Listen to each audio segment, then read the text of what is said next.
What's up, Sean? Hey, Joe. How you doing? I'm doing good, man. How you doing? Not bad. Pretty good. Coffee tastes good. Friday night. What What? do you got? What do you got? I got French vanilla. I have a Colombian roast. A little splash of cocaine. I wish. Oh, there you go. Out of one of my favorite mugs bought by one of my mothers on the eve of the day my daughter was getting born. So it's Beautiful. a special mug to me. That's for sure. That's for sure. Friday night. Welcome everybody. Hey, Simple Jack. Hail. Yeah, man, how you doing? Yeah. Thank you for coming by. Yeah, thank you for checking us out again, man. We really appreciate that. Anybody that checked us out last week when we had the reboot show and we had all the amazing guests on, we had the longest stream we'd ever have on. I mean, it was such a good time. It was phenomenal. It was a good time. Oh man, I practiced that name, Leandro. Leandro, yeah. I think that's it. I was stumping for a bit too. I tried to practice because I thought I butchered it so bad last time. So, hail, brother, what's up? Thank you so much again for joining us. So we're gonna stall just a little bit to let people kind of come in here. But I know that Sean and I have been talking throughout the week, like we always do, and we share. Yeah, we actually do, don't we? Yeah, we do. It's like we're inseparable, like attached at the hip in that weird, fun way. Yes, I knew it, Leandro. Oh, good. Man, I'm so tired of butchering people's names. It's almost embarrassing. Like a name pops up, I'm just like, should I try it? Should I not? Like, I don't know. I'm glad I got that one right.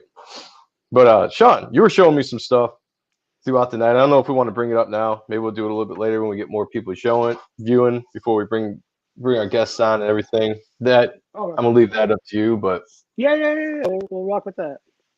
Okay. But since we're here, you want to tell everybody what? Hey, Chauncey, how you doing, brother?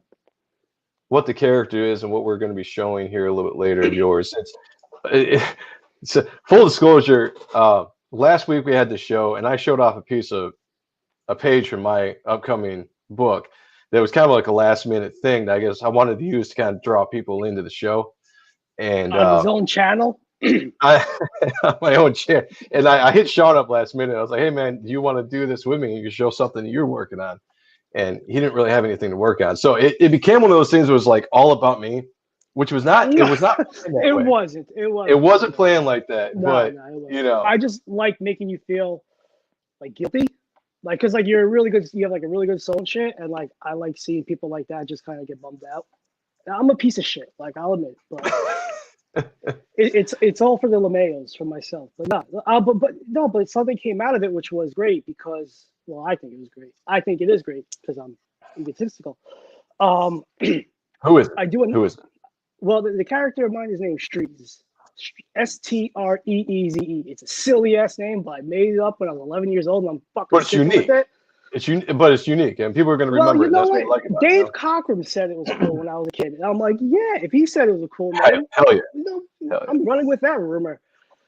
So I do another show on Primetime Polton called The Best Friend Show with Mark Polton and Phil McNulty, who are my best friends besides Phil. And we just talk about bullshit. So I was sketching out gestures. Well, yeah, thank you. You're welcome.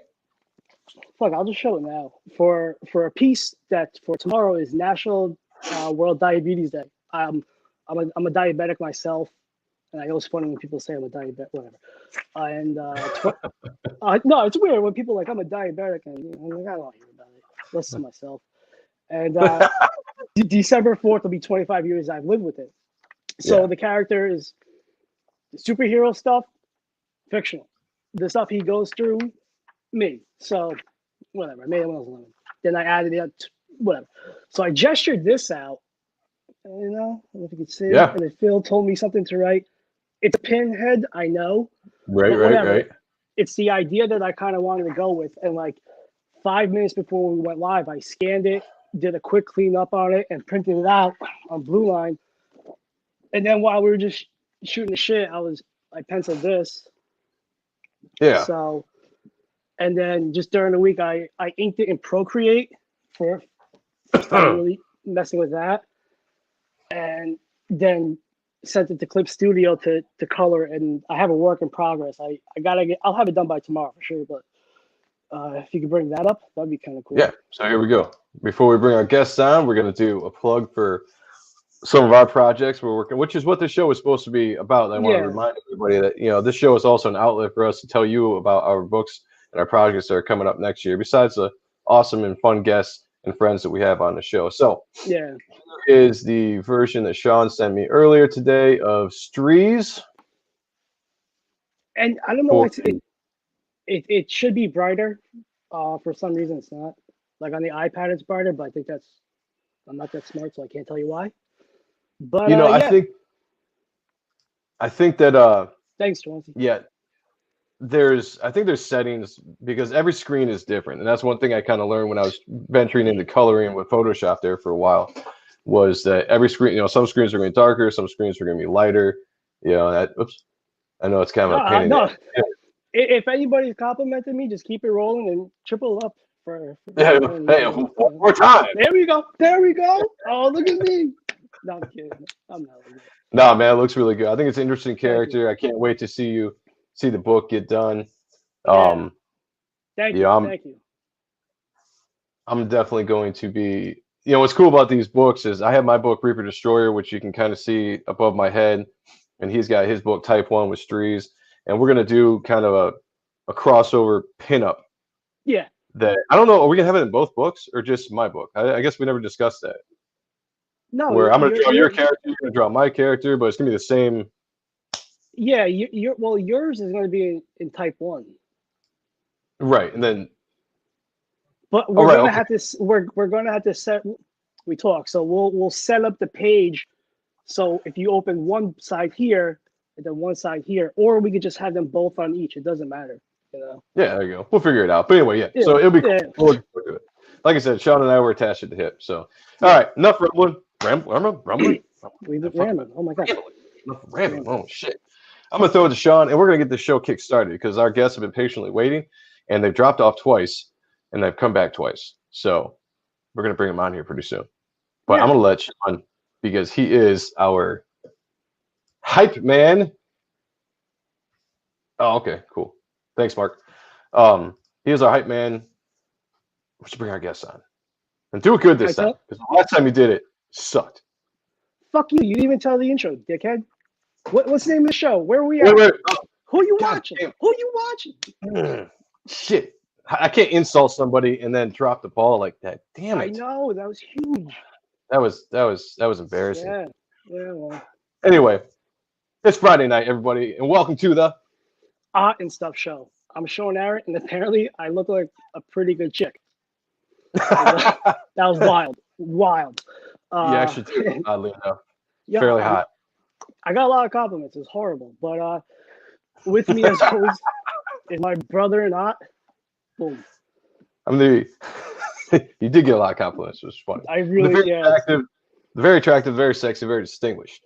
Always narcissistic, but never vain. A staunch defender of Rob Liefeld, and a lover of all things 90s. Joseph Michael Sonntag, or Joam Sonntag if you prefer, or as the Pope likes to call me, JMS. Welcome to the show, everyone. And what a fucking awesome show we have tonight. Yeah. Excited. So, Sean, now I'm going to throw it back to you, the hype man. Okay. Now we can get rolling with it. Bring our guests on. All right. So, the guests are two of my guys. The great thing about doing illustration and doing the convention scene and the indie scene, you meet a lot of great people. And it's cool that they're talented as fuck.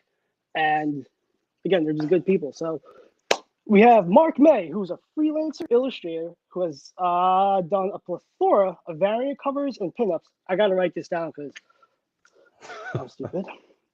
In the indie scene, he is the head of his company, Silent Mayhem Productions, and we will be promoting his new Kickstarter, the game Hellbringers card game. And we have freelancer colorist extraordinaire Russ Casseday, who's just I'm going to pick his brain about coloring tips and shit. So he might get annoyed at me, but let's bring them all up and we can just. Nope. Russ, you muted. What's up, gentlemen? Oh, there you go. Hey, what's up, Mark? Russ? How's it going? I just want to make sure I don't have accidental dog barking. Hey, if you do. Thank you for coming. Hey, we have we had Brett Booth That's how you on, know you're and doing live their TV. dogs bark all the time, so Yeah, it's all yeah. good. Whenever Brett's on, it's just like barking. I hate you. Barking in the back. So it's cool. We're animal friendly.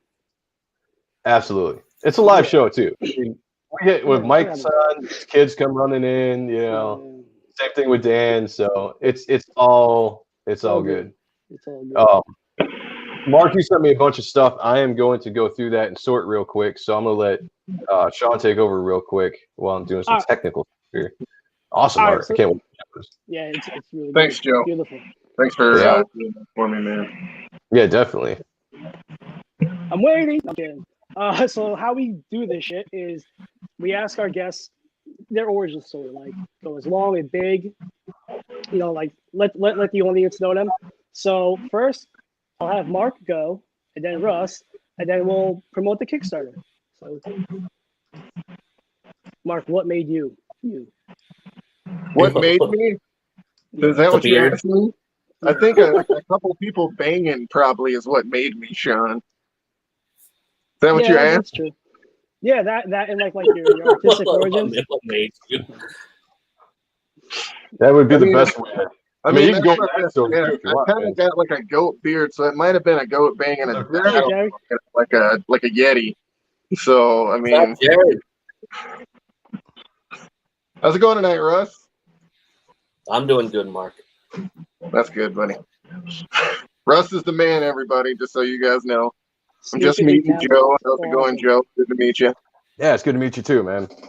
Finally Sean, I love Sean. We met in Hawaii of last year, where I said it might be my last convention, and boy, if I would have known what I knew now back then, I would have shut the fuck up. You know what I'm saying? Yeah, man. You live and learn. Unfortunately, yeah. I mean, like, who knew that was going to happen? Hey, you know what? I think I've lived and I've learned probably way too many times for me to still have a career in this industry, I think. Yeah. You know what I'm saying? I've only been doing this. Tell us who made the mistake of hiring you. Oh, man, Marat Michaels. Give us the origin. Money Marat. Tell us that. Rich Woodall, another guy who made the mistake of hiring me. Thanks to Ben Bishop. I love both those guys. I love Marat too. Marat, I mean, I owe that guy everything really, because he's the first guy to publish me, and he's believed in me, and he gives me advice all the time. You know, he's like my unofficial Yoda. You know. Yeah. And a lot of people's too. No, it's a fact. He's phenomenal. I love him. Yeah, he's amazing. You know, I've gotten work with Tom Hutchinson recently for Big Dog Inc. So I sent that to Joe. That the one that's colored is the one that's in this book right here. I can show it to you real quick. We sent me a few colored ones. Yeah, it's a Jesse Whitman cover. Oh yeah, also let me bring you up. But it's a here you go. Yeah, which man, he's a badass too. I mean, yeah, he's awesome. He does good work, and he likes fossils, which makes him cool in my book, because you know I'm a huge nerd when it comes to that shit. Yeah. Yeah, it's in the back of that. Russ actually has a pinup in it as well that he colored. So it's our first Big Dog Inc. work, and we're actually in the same book together, which, excuse me, to me makes it kind of special. You know what I mean? For sure, yeah, because like you want to come up with your friends, and let me tell you, this guy right here to my left is like my best friend in the industry, like period. Like I couldn't do half the stuff that I've done, period, without that guy right there. You know what I mean? Anybody that I ever see asking, they're like, hey, who should you hire? And I'm like, guess what? That guy right there. Wait. Oh, you know what I mean? It gets confusing. I finally figured it out. Right? Yeah, it is a little confusing. But seriously, Russ is more than just a color artist. He can put together projects, put together Kickstarters, is, you know, great talking to people. You know what I mean? Because he's genuine. He's a nice guy. And it's hard to find like a genuine nice guy that you can trust, not just in the industry, but in life. You know what I mean? So like Russ is the man. I owe all this stuff that we're about to talk about to him. Yeah, it's I feel like I awesome really need to fart or something to just Bring break up yourself this down whole just a thing. little bit, huh? That would have been Let it perfect. out. That Let it would out. have been It's like perfect. No, it's great to have No, that I mean, relationship. I feel, I You mean, know, like, that's awesome. yeah, no, it's funny. I think we're all going to hear Marat's name quite a few times tonight because it's. I mean, Marat made a post. 2019, February 2019. He's like, what colorist would you like me to work with? Who would you like to see in my books? And I'm like, well, you know what? I just started. I know a guy in Australia who's super awesome. Helped me out quite a bit, and I mentioned his name. And the next thing I know, Marat's messaging me. He's like, would you be interested in coloring a book? I think you'd fit. And I'm like, dude, I said somebody else's name, not mine. But I'm like, yes. I mean, I'm not dumb. Yeah. So now I mean, you know, between that time that he asked me and now I've done almost 20 books. And I think, you know, over half of them have been his, you know, mostly Naughty and Nice. But, you know, I'm wrapping up the Return of the Zombie King pages, the internal pages now for the Kickstarter that's live for him. So, yeah, that's very cool. And then, man. you know, with I don't draw. I just can't. I'm a doodler. And Mark was doing his first card set a couple years ago, and I'm like, well, this sounds cool. And I, you know, messaged Mark, and I'm like, you know, if I find an artist, can we do some cards? And he's like, yeah, it's like, find an artist. So I have a guy here local in Ohio. His name's Rick Lozano. And I'm like, Rick, you want to do some cards for this card set? It sounds pretty cool. And Mark said, why don't you guys do the 4 Horsemen of the Apocalypse, basically. And we did four guys and basically made one image out of it and then sliced them into 4, so we had 4 cards. And you want to see real quick? It came out pretty good, but then after that, you know, Mark was like, hey, would you mind helping me out with set 2 and now set 3? But it's I think I've got a bunch so of the cards. So I actually now Mark builds the stories. He gets his artist, you know, whom he's met at all these conventions and everything else. Ding, ding, ding. He sends me the art, the cards. I pull them into Photoshop and basically do the layout of the cards. All right, here we go. So check this out. Here you go. These are the 4 Horsemen. Dang it.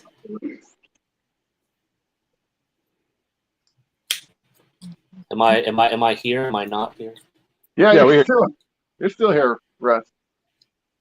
I'm just showing off the 4 Horsemen of the Apocalypse cards. One of us said he was having some internet problems, so he might not be able to hear us. Man, that's awesome. Yeah, this is him and Rick Lozano. This was their first time working together like this. The cool thing is with these cards that I do for Hellbringers is we get to bring together different color artists with different, line artists. And what happens is you kind of like make magic, and these guys start to work together, and they start to like learn from each other, and then all of a sudden, all these guys are working together after this. You know what I mean? So like, it almost feels like a portal for a bunch of newer guys to meet up with a bunch of professionals, and I feel like I'm kind of bridging a gap to where we're bringing people together. You know what I mean? And it's crazy when you think about it, because you know Russ has colored people now like Sarah Frazetta. This card right here, he's colored Victor Sons, which is, I mean, that's one of the cards in set 3 right there. We're gonna have to fix the front, which we're gonna do. Oh, that's Nia Ruffino's card, which she actually colored Nia Ruffino's work. I have the original for that too. I'll show it to you real quick. I bought it from her because I was so impressed, and of course I wanted to have it because this is the Hellbringers Museum is what I call this folder. But that's the original art right there. Oh, nice. Wow. Ooh, that's awesome. Yeah, hold that up and hold it still for a second. Oh, okay. Yeah, put that back up and hold it still for a second. Yep. Got you covered.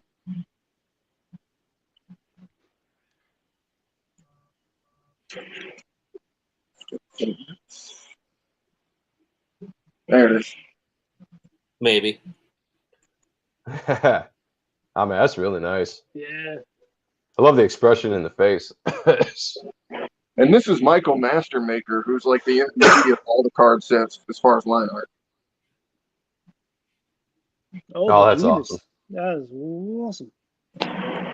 Which is absolutely insane because, like, how many cards do you think he's done, Russ? Including set 3, probably 30 or 40, maybe 30-ish. That's a lot. So that's second to only me. You know what I mean?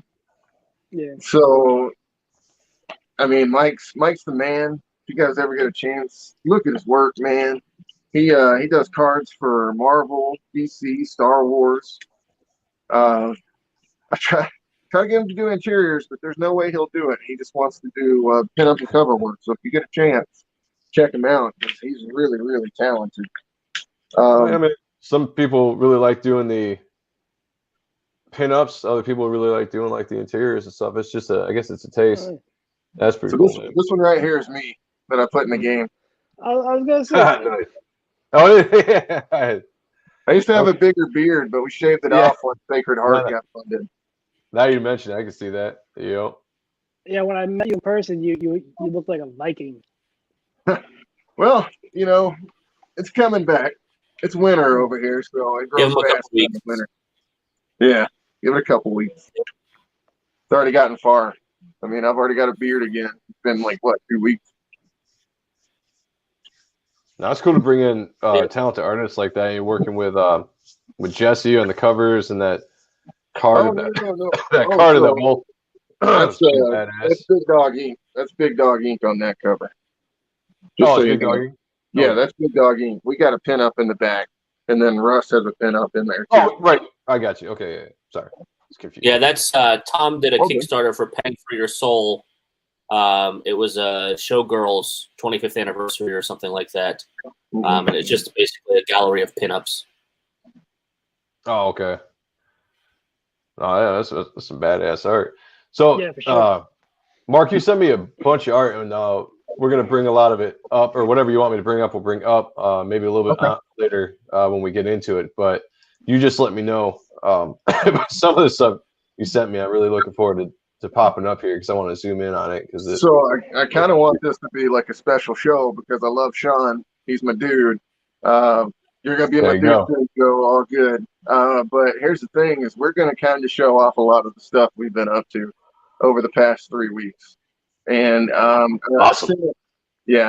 I sent him a bunch of the pages from Jengar and Shred, and I sent him the 3 concept sketches from Dawn of the Devil, which Corey Hampshire's working on right now, guys. So if you don't know who he is, his last project was Kylo Ren, Star Wars for Marvel, and he is the man. If you wanna see something really cool, real quick, since we're even talking about that. Yeah, I thought that was Corey's art when you were sending me something really cool. Oh, nice. Just guess what this is. Snoke. That's the splash page for the first page of Snoke. That's awesome. I got a couple more. I want you. And who did that? Who did that? That's Corey. Really?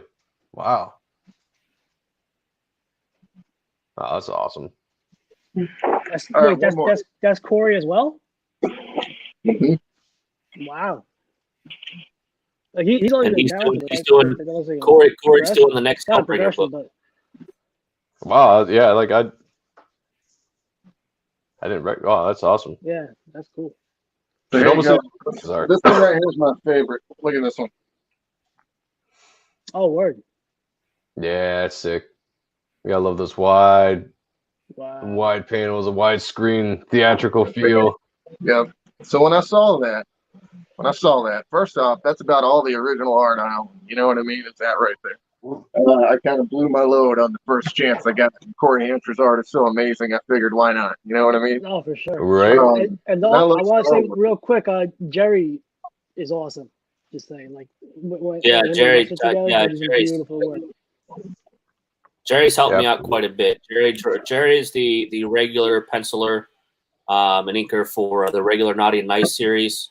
We're doing issue 9 here before the end of the year, and Jerry, I guess, is already working on issue 10, which is pretty crazy. So that's awesome. Yeah, that's the regular series, and Jerry does a really good job. He's very good. Yeah, we're going to be setting something up maybe in the new year, most likely, doing like a portfolio review. And Jerry's going to be one of our buddies that comes on, and here and there, and give people pictures and stuff, because cool. He's a wealth of knowledge. But Mr. May, back to you. Yes, sir. Go for it. What were we talking about? What else you got? Oh, yeah. What else you got? What else you got?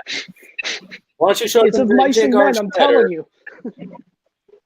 Why don't you go over the origin, Mark? Why don't you go basically just give everybody a little overview of what Hellbringers is, and explain the game. And okay, so Hellbringers is basically it's set in a land which is hell, but it's not exactly a hellish place until Lucifer himself gets there. We don't tell the story of how that happens until Dawn of the Devil. Dawn of the Devil is due in February, and this is going to be the one that Corey Hampshire's doing the interiors for. He's also doing a cover, and Russ Casseday is going to color it. So be looking for that. That's going to be awesome. We've been in talks about what he's going to do for the cover. I've got all sorts of ideas for him. But another person who's going to be doing a cover for Dawn of the Devil is Shannon Mayer. So we think that's pretty damn awesome because not a lot of people can get him. You know what I mean? And it's a huge favor to us that he would even consider us to do something like that. Chad Harden also has considered that he's probably going to do a cover for both issues as well. If you guys don't know, Chad Harden helped us with getting the Sacred Heart book out. So, that guy's amazing too. I always got to say, thanks to him, because if it wasn't for him, we would not be sitting here right now talking about these next comic books. And that's just the truth. I always think to myself, I don't know how these new guys sometimes can get by without thanking all the people, that fucking helped them to get to where we're fucking at right now. You know what I mean? And it just drives me crazy sometimes seeing shit like that. Another thing, I mean, even talking about that, like, I see covers on eBay sometimes of like sketch covers I did back in 2015, which was when I just started drawing. I was in a hospital doing overnights as a security guard, and I wouldn't put after the artist. You know what I mean? So I didn't know how to do that. I didn't even know that was a thing. And then my mentor Chris Giarusso messaged me. He's like, "Hey, you dumb fuck." He's like, "You can't be not putting after. If you're gonna homage something, you gotta put this." And I was like, "I didn't know, like, because I'm a." Not everybody knows that. Honestly, not everyone knows that. So it's not that big of a mistake. I didn't know anything about comics, back then when I was even doing it. Well, as opposed to the art side and how you're supposed to approach it. So the respect has been learned, and some of these guys just don't have it at all, But anytime I see a sketch cover like that on eBay, he's like, "Fuck them."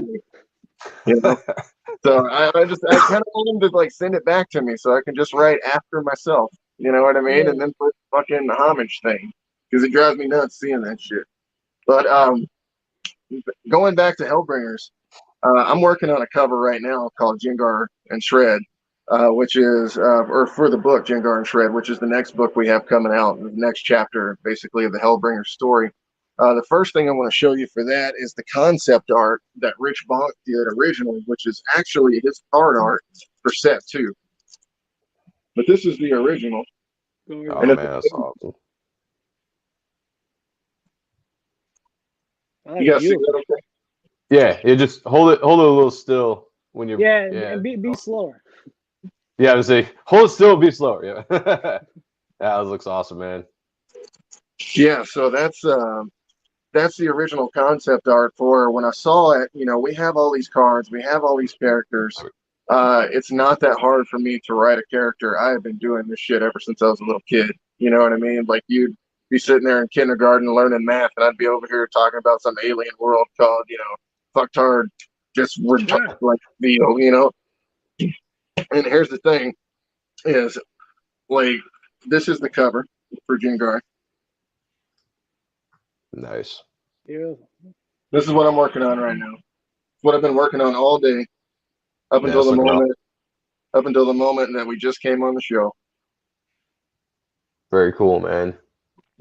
So I get a little, like, I don't know, like, nervous how we're gonna do, because right now, we got this awesome card game on Kickstarter, and like we've gotten to about $680, and I'm doing everything I can to kind of, like, get out there and tell everybody about it. We're funded, which is awesome. It's one of these things, like, I'm trying to propose a card game to a comic audience, which is what all my Facebook friends are, basically, and this is the only place we can really advertise it besides Instagram. And, when I go out and do demos, everybody has such a good time playing this game. We used to go to All Seas Collectibles down in Aurora and play demos of the game, and we would just be like, people loved it, man. It was great. And, it would sell. Like, if you're in person and you're playing, you want it. But it's really hard to, like, push it when you're used to, like, trying to sell comics and art. And, we're doing everything we can, that we have so many, like, big names. Like, here's like a set list for the names for set 3. I'm gonna drop a link to the Kickstarter in the chat here in a second. You can see they're backwards, so you probably can't read that. But what I'm saying is, we've got tons of awesome giant comic names that help us with these card sets, and I think one day they're going to be a big deal, and people that play it love it. Like, my friends who only play video games play this shit against each other in person, which I don't know if you guys know. It's kind of hard getting together in person. You know what I mean? A lot of people don't like it. Now it is, yeah. So, something like this right here is a good thing, though, because you can play it in person and have a great time. The foil ones are usually $50. Right now, we got them on the Kickstarter for way cheaper. So if you're trying to get into this and you're going on the collecting side of things, Sean actually has a card in the card set, which is pretty damn awesome. He has a Brogmere the Titan card, and when I first got Sean, I knew I wanted to have him in the set. One, because he was an awesome dude, and two, because of the card, I liked it. That means a lot to me. Thank you. Another thing, Sean has in common with me is my stepdaughter has type 1 diabetes as well. So, that was like an instant, like, connection, like seeing him talk to my girlfriend about all the stuff and, having an understanding and stuff. It's like, it's a special thing, man, because, only certain people get this shit. You know what I mean? It's like an uncontrolled science. Like, everything's different from each and every one. But I think she's a fucking superhero for dealing with it that young. I think, dude, I think she is too. I see her get stabbed with a needle like 6 times a day. You know what I mean? Yeah. It's tough. Like, every time you see it, you don't get used to it. You know what I mean? And she just sits there and she, like, takes it when you kind of got it, crying your ass off. Yeah. Because, like, I know I would be crying. You know what I mean? Yeah, sure. Like, I agree. All right, so I dropped the link to the Kickstarter in the chat for anybody. It's also in the description of the YouTube show itself, underneath there, wherever that's at. Oh, lost him. Fuck, we lost him as he was talking how awesome I was. Damn. Yeah, I mean, what a time. He must have gotten a little intimidated there. Maybe it's just like, man, I'm giving this dude way too much compliments. And like, I gotta bail. Well, Sean, I met you last year at Heroes Con. I think the first day I was there, I saw you, and I think we talked about Mirage or something like that. And I went back and I messaged Terry Sala, and I'm like, "Who's Sean?" And so he told me, he's like, "Oh, Sean's really cool. You gotta watch him. You gotta go spend some time with him.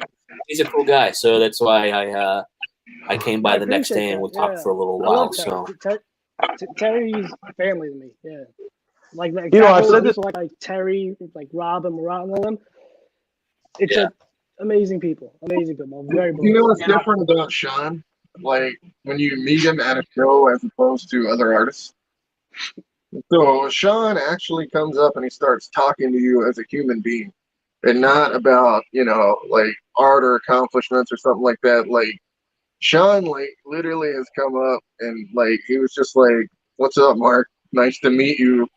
And we had a friendly conversation. You know what I mean? Like that's rare, man. You know, like Sean's good people. that personality stuff is cool. So, but back to the Hellbringer's origin. I am so sorry. You would think that I'm fucking No, it was Dude. great. I loved it. Yeah. Thank you. I'll And let me PayPal you just the say, money you later. know, Mark, you say you watch this show and stuff. I mean, you know, this is just it's a late night show, man. You don't. If you want to sidetrack and talk about something else for a second, go for it. Yeah. We'll always come back to what you need to do. There's no format on this show, so Right.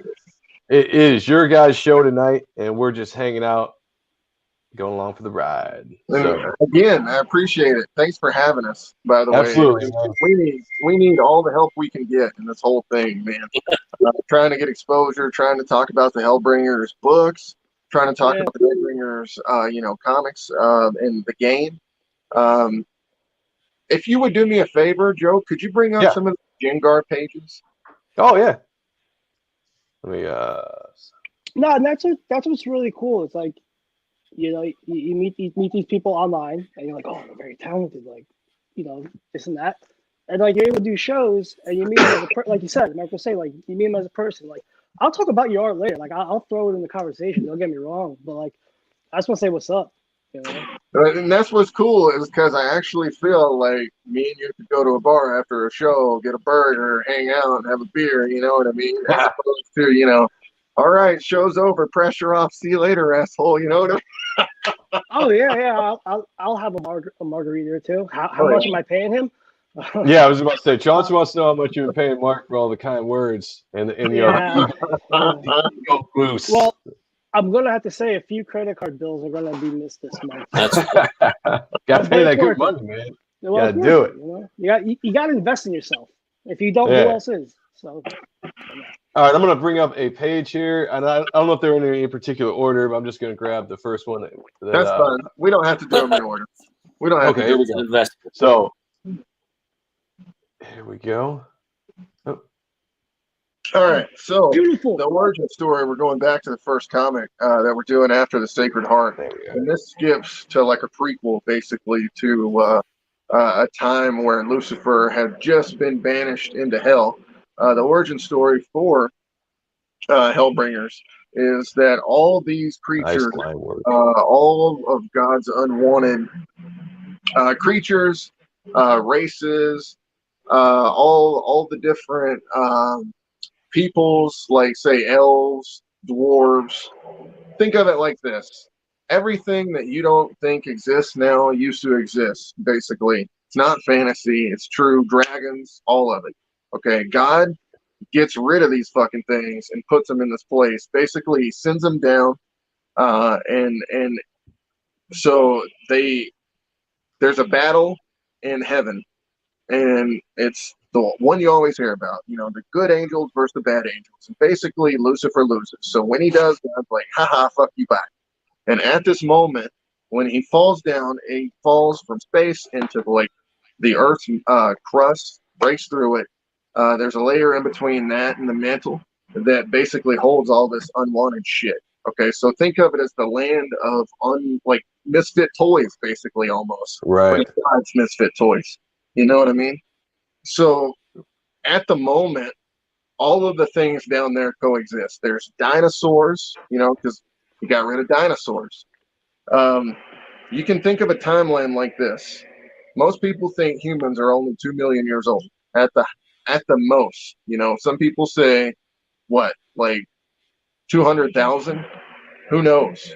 So even if it's younger, the thing about all this is there could be tons of stuff that lived between 65 million years ago when the dinosaurs died out till that 2 million years where we came up. What if there was 1 million years where there was fucking dwarves and elves and dragons and all that shit. We just don't see it because all that shit's gone. You know what I mean? He just gets rid of. That's kind of what this is. That's the layer that we're talking about, where the entire story happened. So, in this particular story for Jengar and Shred, and the page that we're showing off right here, basically what happens is Jengar has awoken. She's a Paleolithic human. She awakens in the Forgotten Forest, is what this place is called. In the Forgotten Forest, there are still dinosaurs. She basically is in survival mode. It's almost like a zombie book, is the best way to put it. I don't know if you guys have ever read Walking Dead, but when you actually read it, like, I have the omnibuses, because if you read it that way, you can read it like all the stories at once, and it makes you feel not safe. You know what I mean? You're always looking over your shoulder as you're reading the book because it's creeping you the fuck out. You know what I mean? You don't know if there's zombies downstairs waiting on you when you get done reading. You know what I mean? That's kind of what this is. This is that, but with dinosaurs. She's constantly having to like fight for her life in this place because these dinosaurs, when they die, they constantly regenerate and come out of nowhere. Yeah, Chauncey. Wait, I'm sorry. This is who I would love to draw like, but I know I never can't or be able to. Yeah, I didn't want to interrupt what you were saying, but yeah, this fucking beautiful. I wanted to dive a little bit into the page for a second, because it's just such a beautiful drawing. And so this is Richard Bonk's artwork. You guys should know him from Zenoscope. I believe he has DC credentials as well. So good. Rich is amazing. He's a veteran as well. He's one of the coolest dudes I have ever like talked to, seen on the con scene. His art is underrated as far as sequences go, as far as his inks go. He's probably one of the best in the business and doesn't get the credit he deserves. And I don't know if you guys know this, but I love a good underdog. You know what I mean? And I feel like Rich was the man for this job, not only because he can deliver on a timely basis. The dude was inking a page a day. The dude was drawing, penciling a page a day. At this caliber of artwork, there is no reason why he shouldn't be working for Marvel or Image or, you know, DC. Anybody. Yeah, I was going to say his inks are just. He's out of this world. Yeah. Point. Like, it's wait. Mark, can I pull the friend card and ask you to reach out to him to get him on the show? Because I would love to just pick this guy's brain. Let's see if we can do it right now. Oh, word. Send him a message. Yeah, do it. Do it up. That'd be awesome. Because he might come on right now. I think he's at a bar as we speak. Nice. Probably. Yeah, I don't have him on my book. Well, I'm going to bring up the other page because if you could, that would be great. Because I don't think we're Facebook. Okay, let me go real quick. I'll do it. All right, cool, thank you. I'll hop off and I'll just.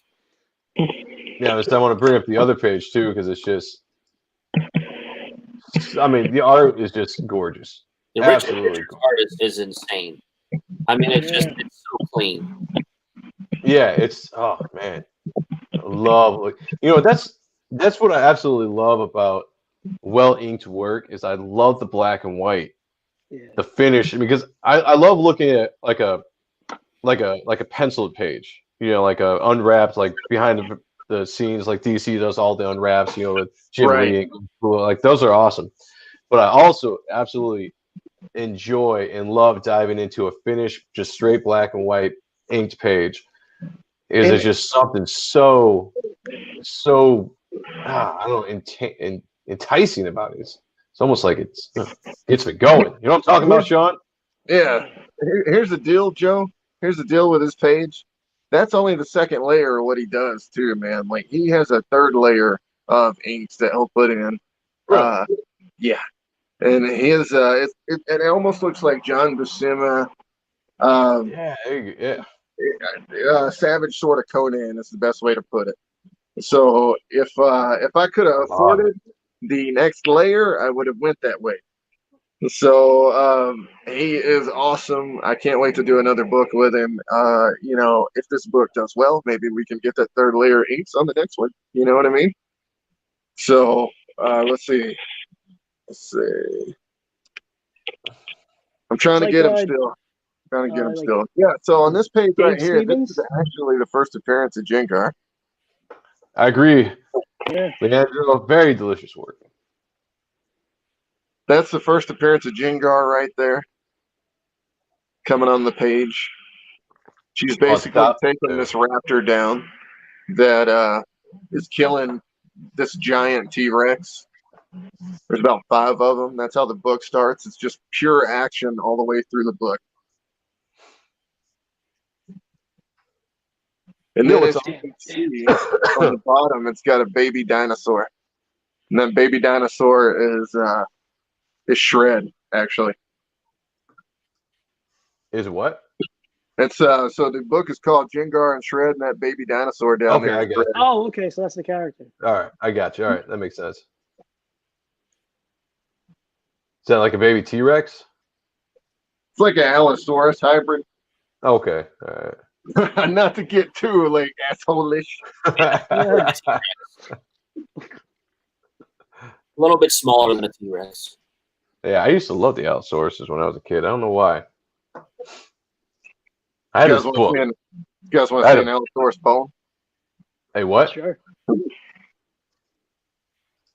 You say a poem? Oh, okay. I was about to say. So like, when Mark goes in deep. Yeah. Nice. Yeah, I went in. Right there. It gets way deeper, gentlemen. I'll show you. I mean, she's. Well, yeah, I agree with you. Hard fact. I was just gonna say, like this. The quality of work is awesome on this book that you're showing us. Like that gets me excited just seeing that to see what the rest of it's gonna be. Leandra says she's trying to wrangle it. No, she's basically fighting five raptors to save the baby, and that ends up becoming her buddy through the rest of the book. Gotcha. So she's not wrangling it. She's fighting the raptors off after they've basically killed his mom, and she saves him. Don't give all of it away. Let him buy it. Okay, so then after that. Yeah, after that, what happens next is issue 10. Let me tell you about issue 2 and 3 too. Let me give you the full script of the page, and I'll tell you exactly what's going on. Here's a lettered page. No, man, I'm really excited for that book. So when's the target for getting that one out? So I'm trying my best to get it December 12th. So you guys aren't gonna fucking believe this, and there's no other way to put it. But Rich Box doing a cover. Russ is coloring it. So I gotta get my main man Russ to get covers on the book for sure. You know what I mean? Because he's helping out. Right. So. Yeah. Here's the other thing: is we got Joseph Michael Lisner. For Jengar and Shred. Dude, I love that. We're working on it right now. He messaged me last night and he's like, "Hey, send me reference right now. I want to get to work." I've not done that yet. You know what I mean? Like, are you kidding me? Let me back up for a second because Sean and I were just actually not recently, but a while ago. Let's see it. Yeah, Rick. How you doing, bro? A while ago, we were talking about Joseph Michael Lanzer, and I was wondering where he's been because I hadn't seen his work in a long time. He does the convention scene. Right. Well, then that's where I met him. I met him at the conventions, and my point was that when I was, Rick says, "Hail Mark," or "Hail Mark, Mike." I'm sure he's gonna have a hail here for Russ pretty soon. Rick, friend of the show, appreciate it, brother.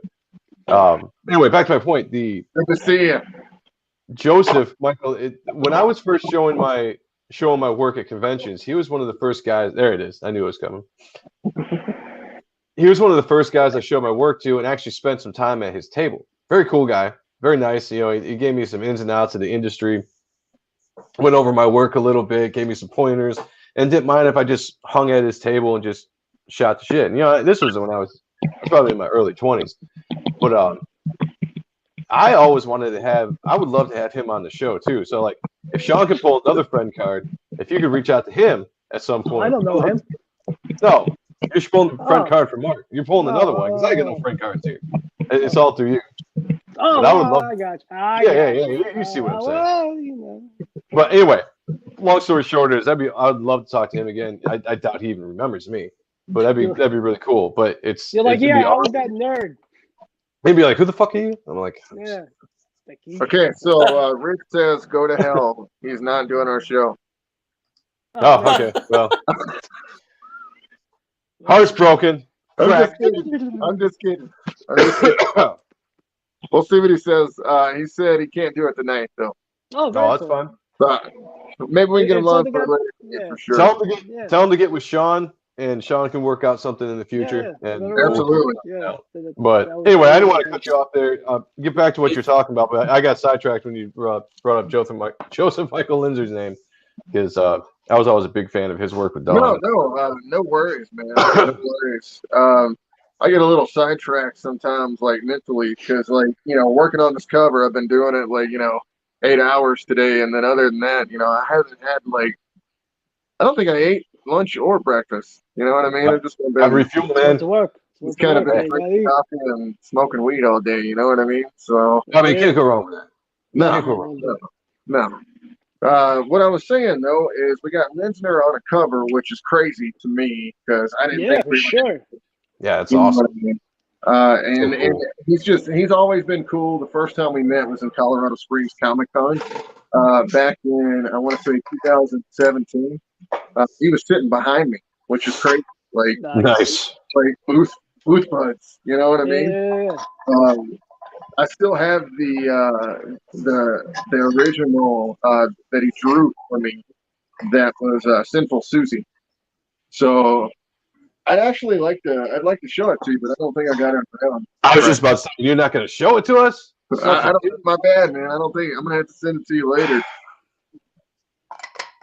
I disappear right now, I might be disappeared here. You want me to go grab it? You want to talk to Russ some more real quick? Go for it, man. I'd love to see it. Yeah, Russ. I met Linsner last year at Heroes last year as well. He was actually sitting with Christina and Don McTeague. They're all sitting there at the corner from Buzz. That was a great show. Heroes was a lot of fun. Great peoples. Just I can't wait to go back when I can, or when we all can. Yeah, it'll happen. It was a lot of fun. Yeah, Joe, you'll have to do it. Let's start bringing Joe out with me on the road. Charlotte. Oh, hell yeah, I'd love to go. I'd like to do more conventions in the future. Depending on what my schedule allows it, but yeah, that'd be awesome. Right. I'd love to hit the road with Sean. I mean, that'd be fun. I've only done. I mainly just do small shows here in Ohio, West Virginia area. Just not really. I mean, it's hard to do shows as a colorist because everybody wants you to draw something. I mean, and people will come to me and they're like, "Hey, can you draw me a sketchbook?" And I'm like, "Oh, I don't really draw." I'm like, "I can doodle something for you, I guess." I'm like, "You want me to color something else in the book?" And they're like, "With Copics or something?" I'm like, no, just draw something. Draw Wolverine's head or something. And I'm like, "All right, here we go." And, and my wife's like, "That's good." She's like, "What are you saying? It's bad." And I'm like, "It's just I know what other people do." Right. So you do you, worst critics. They say. That's a horrible. That is very true. Yeah. We are all our worst critics. Absolutely. What you snacking on there, Mark? Big Mac? I was just gonna say. I don't know if we've ever had food aid on this show before. That's a first. I like it. What are you holding up there? Hold it back up. I just had to have one bite. Sorry. There you go. Arby's. You haven't ate it all, man. I mean, you should eat. You probably you got to eat at some point during the day. That's one thing. When I pulled long hours at the drawing table, I always have to stop and eat at some point. You have to have some water, and you got to eat. You can't just go straight through. It's not good. I know exactly what you're talking about, Joe. That's actually what my number one kidney problem is right now. Why I got to go to the nephrologist just because I don't drink enough water. I don't get up from the table and go drinking water. And they told me, have that water, man. They were like, "Hey, man, do you need a psychiatrist to help you out?" And I was like, "No, I'm a fucking artist, you fucker." Yeah, Rick, we're gonna have to make it down to Ohio sometime. I know some conventions down there. I did not realize how much until I started doing this stuff. I never realized how many artists there are in Ohio. I mean, Chris Enoch's here, Sean Forney's here. I mean, there are a lot of guys in the Ohio, Pennsylvania stores. What up, Jimmy? Pittsburgh. So I mean, it's that whole area. Sorry, I didn't cut you off. But Jimmy Reyes there, Dragon Rage and Panel One Comics. Well, what's up, man? His digital inking set is the best I've ever used. It's his quills and whatnot. Fucking phenomenal, man. Yeah, Jimmy developed an awesome inking set that looks traditional, and that's really hard to do because digital inks stand out so much as digital. You just see them, and you're just like, they're too clean, they're too perfect, whatever. But Jimmy came up with designed a bunch of awesome brushes that look traditional. Mm-hmm. Rough. Remember I would say rough. But yeah, if anybody's an artist out there and they do a digital drawing and have a clip studio, pick up Jimmy's package. It's fucking awesome. Yeah, absolutely, Jimmy. No, thank you, man.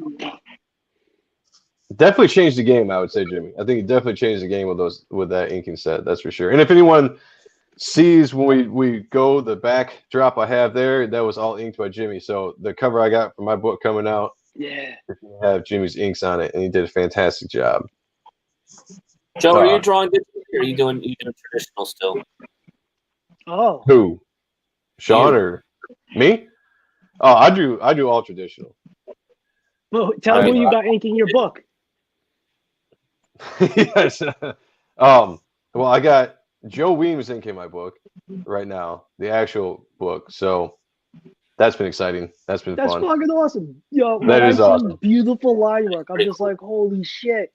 Well, Sean does it every time he brings that up. I get this stupid, goofy smile on my face because it's like being. No, you should.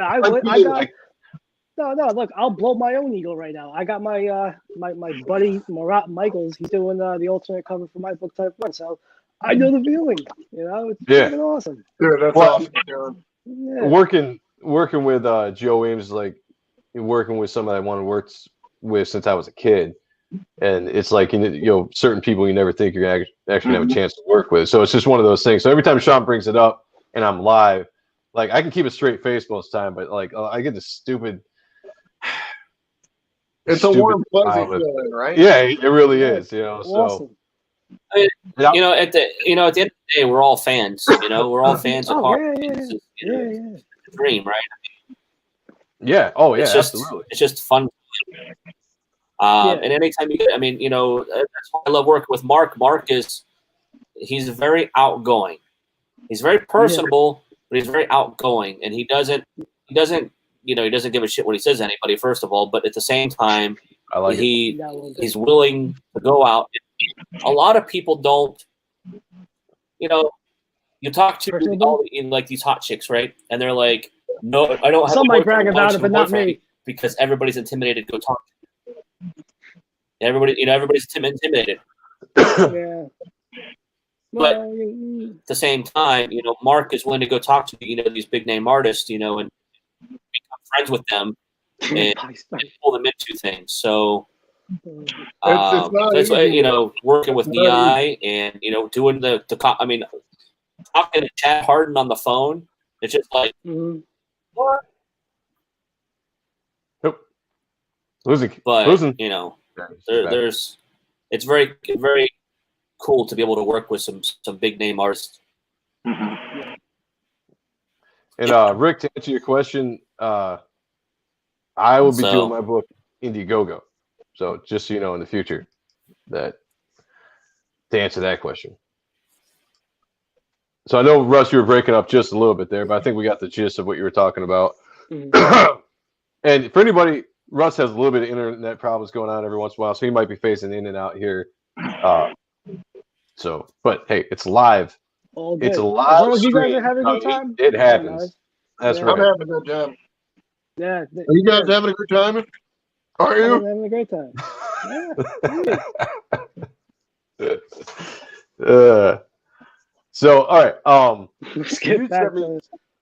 You had sent me some other stuff by Corey. You're not entertained. Are you not entertained? So the stuff All right, so guys, I gotta ask you a question. Who's your favorite announcer at a show? Because you know how sometimes they get like celebrities or Thank you, Rick. I whatever. appreciate that. Well, when you're sitting at your table and you're drawing and you hear next time in table whatever, booth whatever, or room whatever, you know, they're like, here comes this person, and you're like, oh shit, cool. Do you pick up what I'm laying? No. That was a great question and a very awkward pause. I love it. I love it. Oh, he's gone. Like, He chased him off again. He's like, It's this just, sucks. oh. He's like, I'm out of here, man. I can't take these You questions. guys are a bunch of twats, you know. Like I got better things to do, you know. Damn. Well, I was gonna ask him about some of the other art he sent me. So when he pops back on, Well, bust it up now. I'm sure Russ could tell us. all right. Stan Lee did. Oh, Yeah. For there's sure. the answer. Oh, Somebody wait, answered. I got a Stan Lee story. Oh, we lost everybody now. What the fuck did we do? No, but I got That's it. it's not a great story. But New York Comic Con late before it was what it is. I'm going outside to have a cigarette, and then there's an old guy in front of me walking, and then the crowd just started to whatever. I'm like, what the fuck?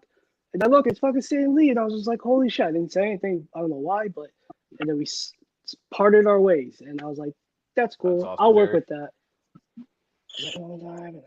So, Sean, what was the question sorry, that you back in. said right before that? I totally forgot.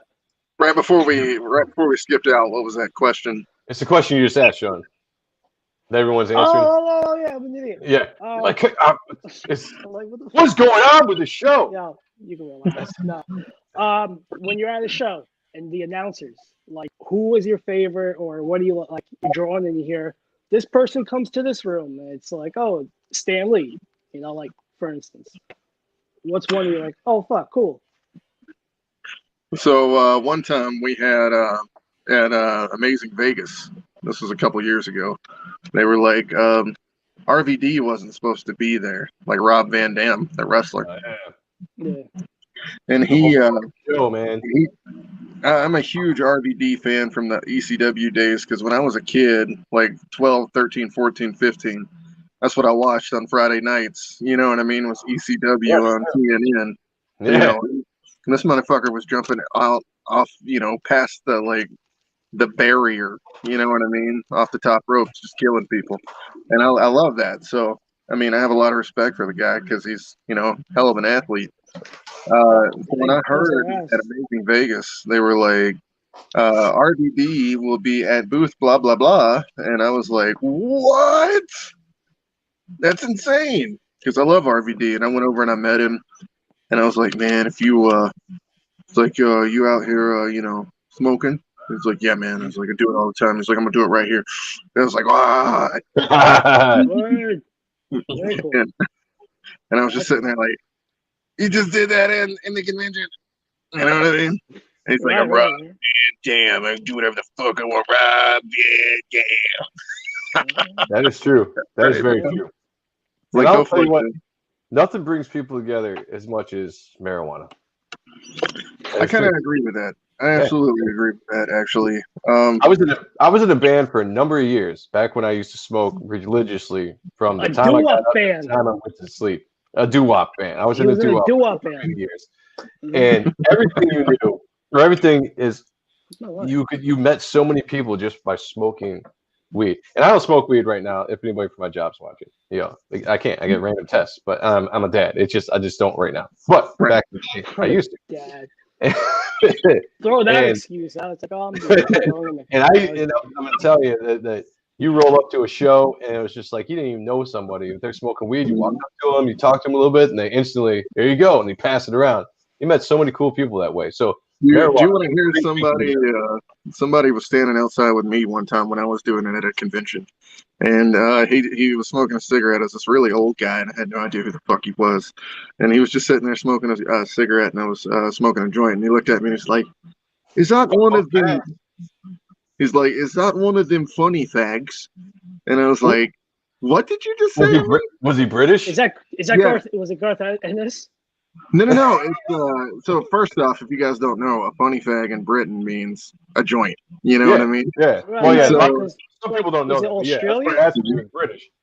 I thought it was Australia where. So he sits there and he says that to me, and I look at him. I was like, "Yeah, you want to try it?" And I realized the next day that was Bosk from Star Wars, Alan Harris.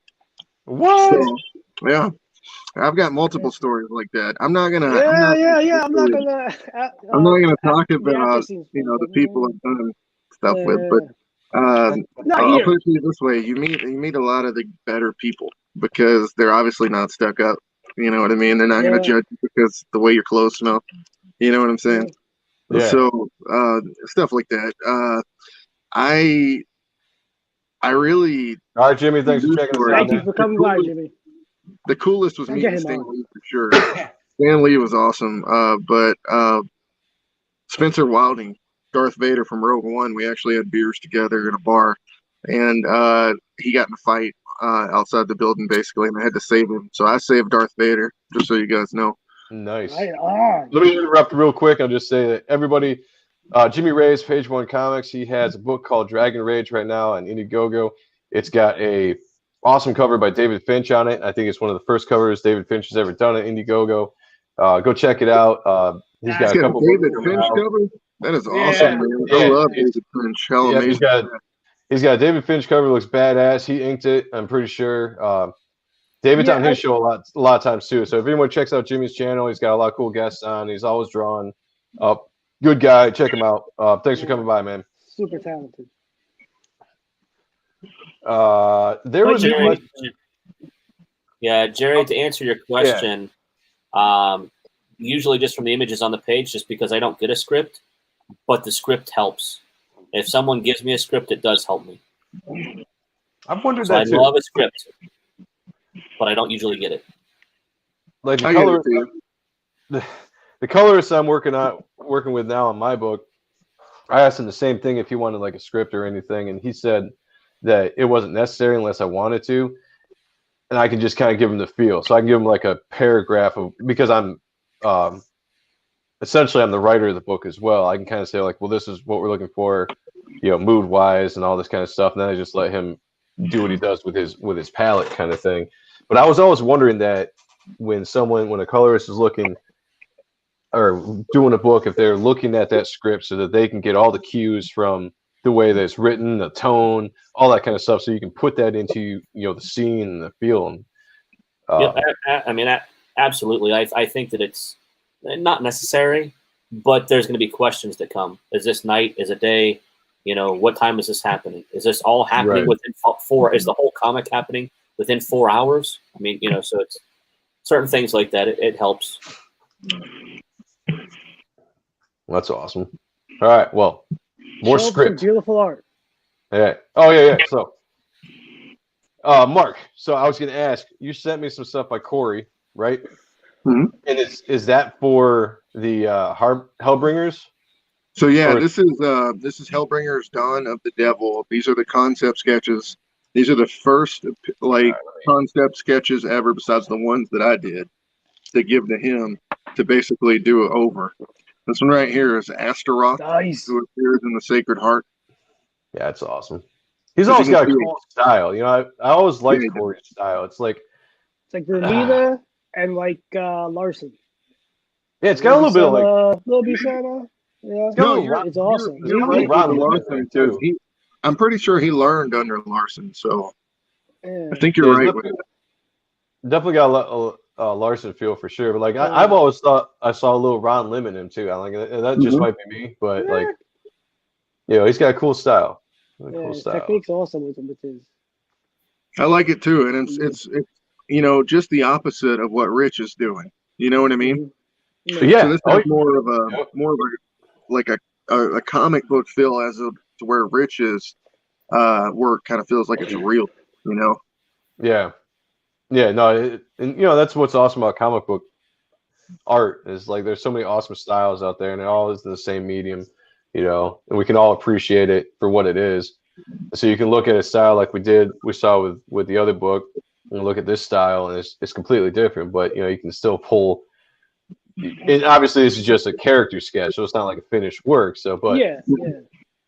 You always want to have like a first concept design that you can show to people. You know what I mean? yeah, Like if we wanted to like get a cover going with somebody beforehand, these sketches would be what we would give to them if we don't have interiors yet. took time. Took time. I almost choked on my coffee. Choke time. I wish I was coughing on something else. That's right. All right. So anyway, back to who's this character again? I didn't mean to cut you off there when I was looking at the art. This is Astaroth. He's 1/3 of the Unholy Trinity. The other two characters that you're going to see are the rest of them. These are the 3 main leaders that split up Hell after they conquer all of it. And they work together to do it. And who are the characters? Those 3, if you can say or want to say. So I know you. I think you sent. Let's see. You sent me this one too. I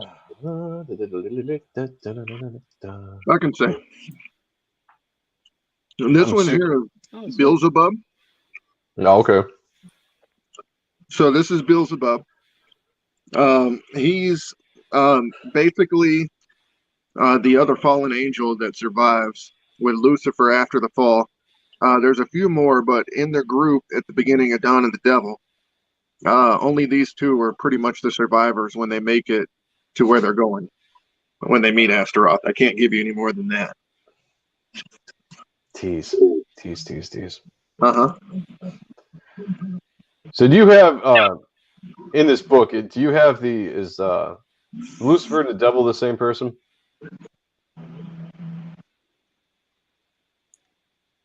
Or Lucifer and Satan, are they the same person in your book, in your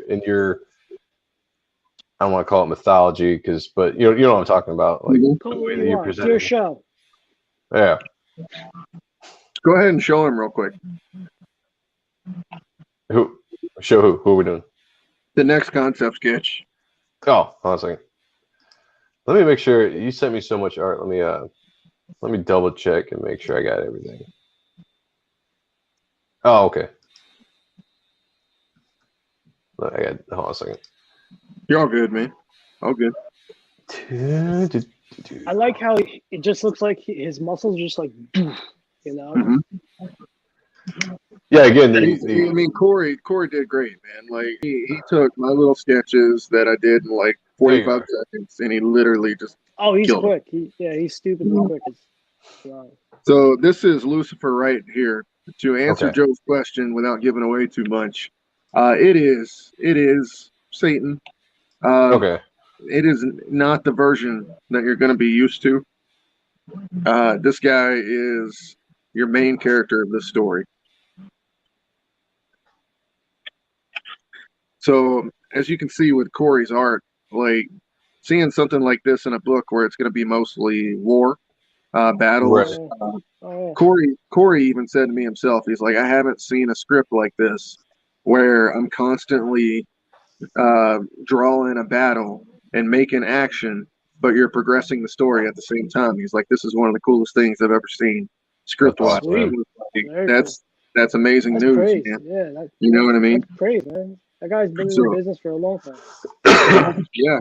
I'm excited. This is the book I'm excited most for, I think. You know, Jengar and Shred I'm excited for, but this one right here is like the prequel to all of Hellbringers and is the first appearance of Lucifer. That's not a cameo, because he does do the cameo appearance in Jengar and Shred, just so you know. So this is the Kickstarter that you're doing right now, or is this an upcoming Kickstarter? So this one that we're seeing right here is going to be February is my goal. And then the Jengar and Shred is going to be December. the current Kickstarter we have going right now is Hellbringer's Set 3 Contest of Eternal Death, which is what Sean is in, and Russ is in as well. Yeah, Russ saved my ass on that piece too. So all of these Russ saves characters, a lot of people, man. He saves me all the time. all of these characters come from the card game. So basically, Mark creates the characters and the story in the card game, and then pushes it into the comic books, feeds the comic books stories, and it's basically Game of Thrones in hell. If you look at it that way, it's all the different areas all battling to try to take for the ultimate rule of hell. Well, the reason why I asked that question about Satan and Lucifer is I'm a Christian. I grew up with a Christian background. I studied the Bible quite a bit. And there are some people, and I tend to believe this too, that believe that Lucifer and Satan were not the same being. And there's passages in the Bible that, if you study it, can kind of give you that thought, specifically in Revelation, when they give. Conceptually, that's interesting. Conceptually, that's pretty cool. You know, Set 1 does introduce the main bad guy, who is more evil than Lucifer. So if you guys get a chance, check out Set 1. His name is Demo Gargano. Okay. He is, if God is the light, Demo Gargano is the dark. Okay. And so if you're wanting to know who, like, Satan is, it's Demo Gargano in our story. Okay. And I can show you real quick, actually, what he looks like. Sanju Navarjun, if you have never seen this guy's artwork, he colors my stuff. He is amazing, but he actually did this one all by himself. Yeah. Oh, nice. Fucking awesome. So this is like the main bad awesome. guy of Hellbringers. Sick. So that one right there is why Lucifer, because the entire, all right, so the origin where Sacred Heart comes out, basically what has happened is issue 0. Issue 0 basically starts with Abraxas in the Garden of Hearts. Abraxas is killed. Basically, Beelzebub comes in, turns into dragon form. Fire goes everywhere. He burns him up. Then Lilith comes out of nowhere at the end after death. Hermot takes the heart, and she's like, you know, don't worry, Abraxas will get revenge or something like that. And she literally leaves from this spot to go to where the Sacred Heart starts for Hellbringers, which is the book we just did with Chad Harden. It's literally like boom, boom. You know what I mean? Like, you're right into the next book and where she's going. And fuck, man, I forgot where I was going with this. Now you're starting to sound like me. Right. Yeah. No, dude, I would get so much into talking about my stories and stuff when I'd be explaining to people. I would lose my spot all the time because I'd just be like, the thing is, I would start getting excited about it because, you know, you're really passionate about your project. Right. You turn into Kanye West. You're like, right. I was just saying, you know what it is, you know, and you're so excited to talk about it because you're living it right now. You feel like you're so overwhelmed with it. It's all just like, boom. Yeah. You're like, damn it. Awesome. Yeah. Can't remember what I was saying.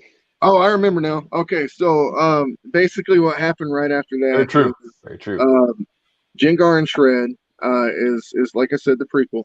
So No.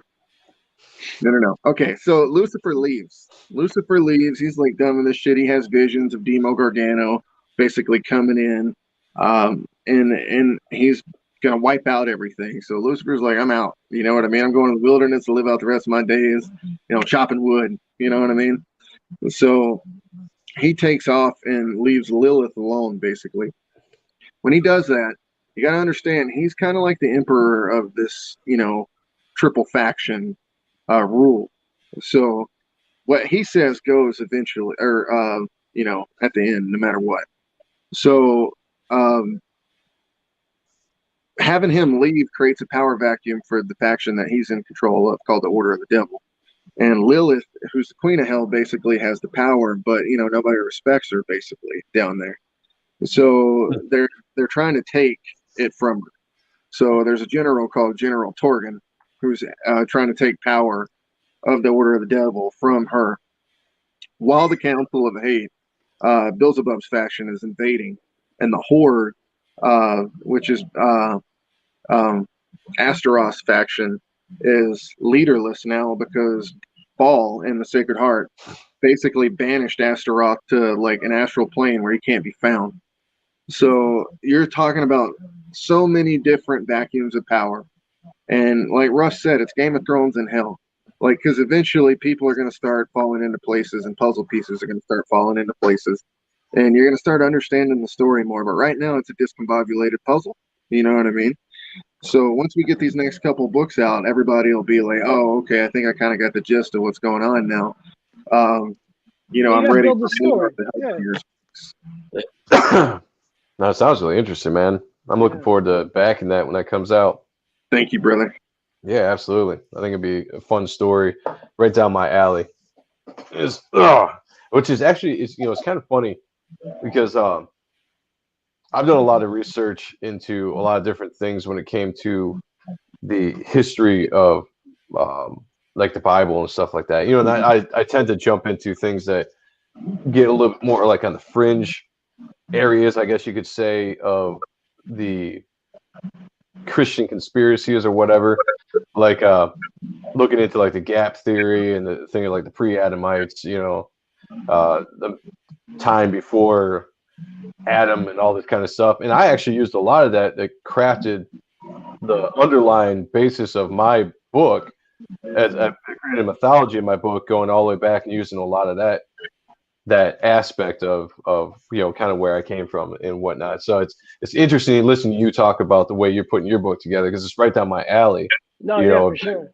Yeah. So I'm really looking forward to reading that. The best way we were selling it for set one in the beginning, and the best way I was telling people about the story, is if you take mythology, history, and just pure crazy fucking bullshit and put it all into one book. Like, that's what Hellbringers is, because there are characters that are, historical characters. We have President Andrew Jackson as a zombie that Bob Camp, the creator of Ren and Stimpy, drew. You know what I mean? Hold on. Oh, you got Sean excited. Bob Got gave Sean. this to me at That's awesome. Ocean City Comic Con this past December. It was awesome. He was right next to me. Dude, he is the man. You ready for mine? Yeah, man. Pull it out. Oh, that's sweet. Now you just show me your dick. Like, that ain't fair. That's awesome. Good people. Whatever. No, you got some Liefelds. Yeah, he does. That he does. You want to show those off, Sean? We mentioned dick here. Whip it out. Yeah. I'm a fan. Well, hold on. I got something that's interesting. Well, not interesting, but awesome. This is Rob had showed a sketch of Prophet he had done on his message boards many years ago. And at the time, Adelso, this is very early Adelso, but this is awesome. See that? Good Lord. That's pretty awesome. That is awesome. You've never shown me that before, right? Or Rob? Oh, really? Sean? Yeah, you've never. Yeah. But You've never shown me that before, though. It's awesome. Really? Yeah. Of all the things you've shown me, damn, of all the places to fucking freeze, See? you know. This is what I'm talking about. I'm constantly bringing people together like this on things they haven't seen. See, you two have known each other forever. Boom, there you go. That's it. It's like luck. It's like luck. I have art. Look. This is gonna be bragging, but I don't care because it's awesome. I have some great art all around me all the time. Well, just I'm home, but it's great. I have nobody's original art anywhere. Hey, hold on. I showed this one up in the past, but I'll do it again because why the fuck not? Is the Dark Side that Rob did for me, like 2004? Yeah. Good Lord. Yeah. I don't care what anyone says about Liefeld, man. I fucking love his art. I kind of like him as a person, man. He sat across from me at Rhode Island Comic Con back in a couple of years ago. All right, this is the part that Joe always likes me to do, and I always feel like a douche doing it, but fuck it. Rob is a phenomenal human being. He's been a great friend to me. I'm very blessed, and it sounds so cool. He's a great guy. Say, man. I just had some really good times with over the years. So, and super insightful and helpful to me. You know, just like guiding my career or whatnot, just trying to improve as an artist in general. And good time. So that's my bullshit card. One day. You happy, Joe? One day. Yeah, I am happy, man, because you need to own up to it. You don't have to worry about it. He was sitting across from me at Rhode Island, and he was busy all weekend. I remember seeing him all weekend. And he came up to me at the end of the show, and he was like, "Hey, how you doing? How'd you do?" And I was like, "Damn, Rob Liefeld's talking to me, motherfucker." You know what I mean? Like, it was kind of like that. But it was cool. But you know, he still won't add me on Facebook. So just saying. Leandro, you're absolutely right. You have to respect the initial influence that he had on the industry. And, you know, listen, when it comes to Rob, art is subjective, right? So you don't have to like anybody's art style. Like me, particularly, I was never. He gave me this. A lot of people hate my art. This was awesome. Yeah, this is awesome, a gift man. that he gave me. Yeah. This is actually really a Delso as well, yeah. That's amazing. Badass. Yeah, I'm fucking blessed, dude. See, I got cool art. I got great friends. I don't even know. But what I was saying is, you know, like people tend to give. I think people tend to give Rob shit about something other than really his art. There's a Rob Liefeld derangement syndrome out there. I think he's one of the first people that had the derangement syndrome against him. People just don't like him for whatever reason, and a lot of it is made up bullshit. True. Because he's a good guy. In my opinion, he's a fantastic artist. I don't give a shit if people are like, "Oh, he can't draw feet." He can draw feet. Just look at his art. You know, you can look at a bunch of his comics. He's a badass illustrator. All right. He could tell a story like nobody else. Like his story is like guys like Walt Simonson will present his backup story from New Gods. No, not New Gods. Orion. I think it was Orion. Yeah, Orion. 9 or 10 around there. It's like, this is phenomenal storytelling. Like, look at the beats, look at how it's done. Like, that's how you tell an action story on that. Yeah, it's a great storyteller. And you know why? And if you ever listen to Rob Liefeld's podcast, which I know we probably all do, but for those that don't, you know he's a student. He's not just an artist. He's not a guy that could draw and went into the industry. He's a student of art and the art of storytelling and of comics in general. You know, like, he's well adversed, and when he talks about it, you can tell. So yes, Rob observations. That's right, absolutely. And he is a fantastic storyteller, and he creates dynamic, and he creates energy, and that's, you know, passion. Absolutely. Yeah, he's so passionate. And I mean he's like a comic super nerd, and he's very passionate. I think that passion gets mistaken for other things like arrogance and stuff like that. I don't think it's arrogance. I think he's passionate about what he's doing. Yeah. And, you know, and we're just talking, like, we're just kind of addressing the haters, you know, which I know about Rob. And I don't know Rob like you do, Sean. You know, I've never met the guy. But what I love about him is that he just laughs the haters off. Like, they have no power whatsoever against Rob. It's just like they say the stupidest, rudest shit. And Rob's just like, whatever, man. I've made $1 million fucking dollars, selling 1 million fucking comics. You know, like, nothing you idiots are gonna say to me is gonna affect me one bit. And he's still drawing. That's one thing I love about Rob. He's still drawing on a regular basis, where most of my heroes, because Rob is one of them, but most of my heroes I've held up over the years have fallen on the wayside.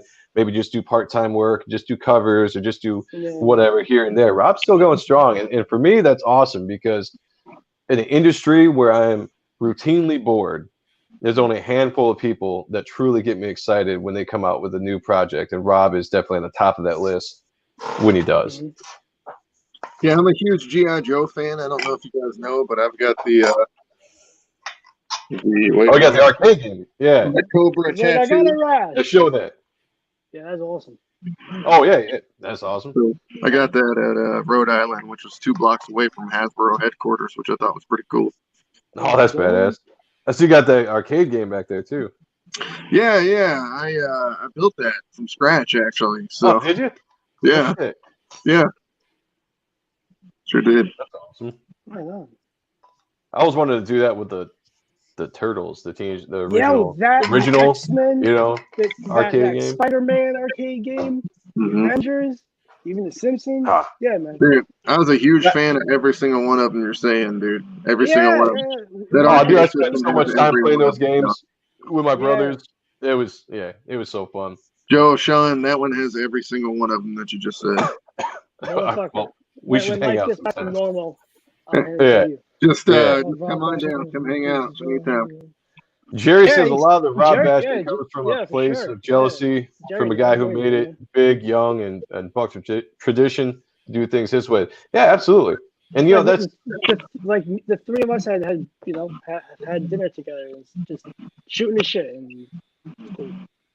I think one of the things that is clear when you listen to Rob's observations is because he did come in so young that he upset the apple cart with a lot of people because he came in young and he had such quick instant success and just shot to the top. His star burned bright, very bright for a while, where some of the biggest names in the industries were starting to fade. And maybe there were fans out there, and maybe there's some jaded people out there that got caught up in the Rob bashing over the years with image. Like what I loved about his observations, everyone used to give him crap about these characters that they say, Rob ripped off this character, blah blah blah. Well, he explains it so perfectly in the observations of creating those shadows, and he goes over how Marvel and DC created shadows of characters. They ripped each other off for years, and it was always fine. Everybody was cool with it. The '90s hit, Image hits, and all of a sudden you get these similar these characters, and then people were just like, all of a sudden the rules are out the window, and people are so upset about it. As a kid, I thought it was awesome seeing a character like everybody's got a Cable character. Yeah. Everybody's got a Cable character. Like you have your character. Stupidest argument. It's Cable. Like it's like, oh, okay. But like I thought it was really cool seeing a character like Supreme, because I was always just like, oh, I'm a huge fan of Image. That's like Image is Superman, and I'm cool with that. I didn't think it was a ripoff because it didn't take away from Superman, which I really liked. So these people, they just nitpick. They're the ones that came. They're the people that created the cancel culture before that it was popular, and they've just devolved into what it is today.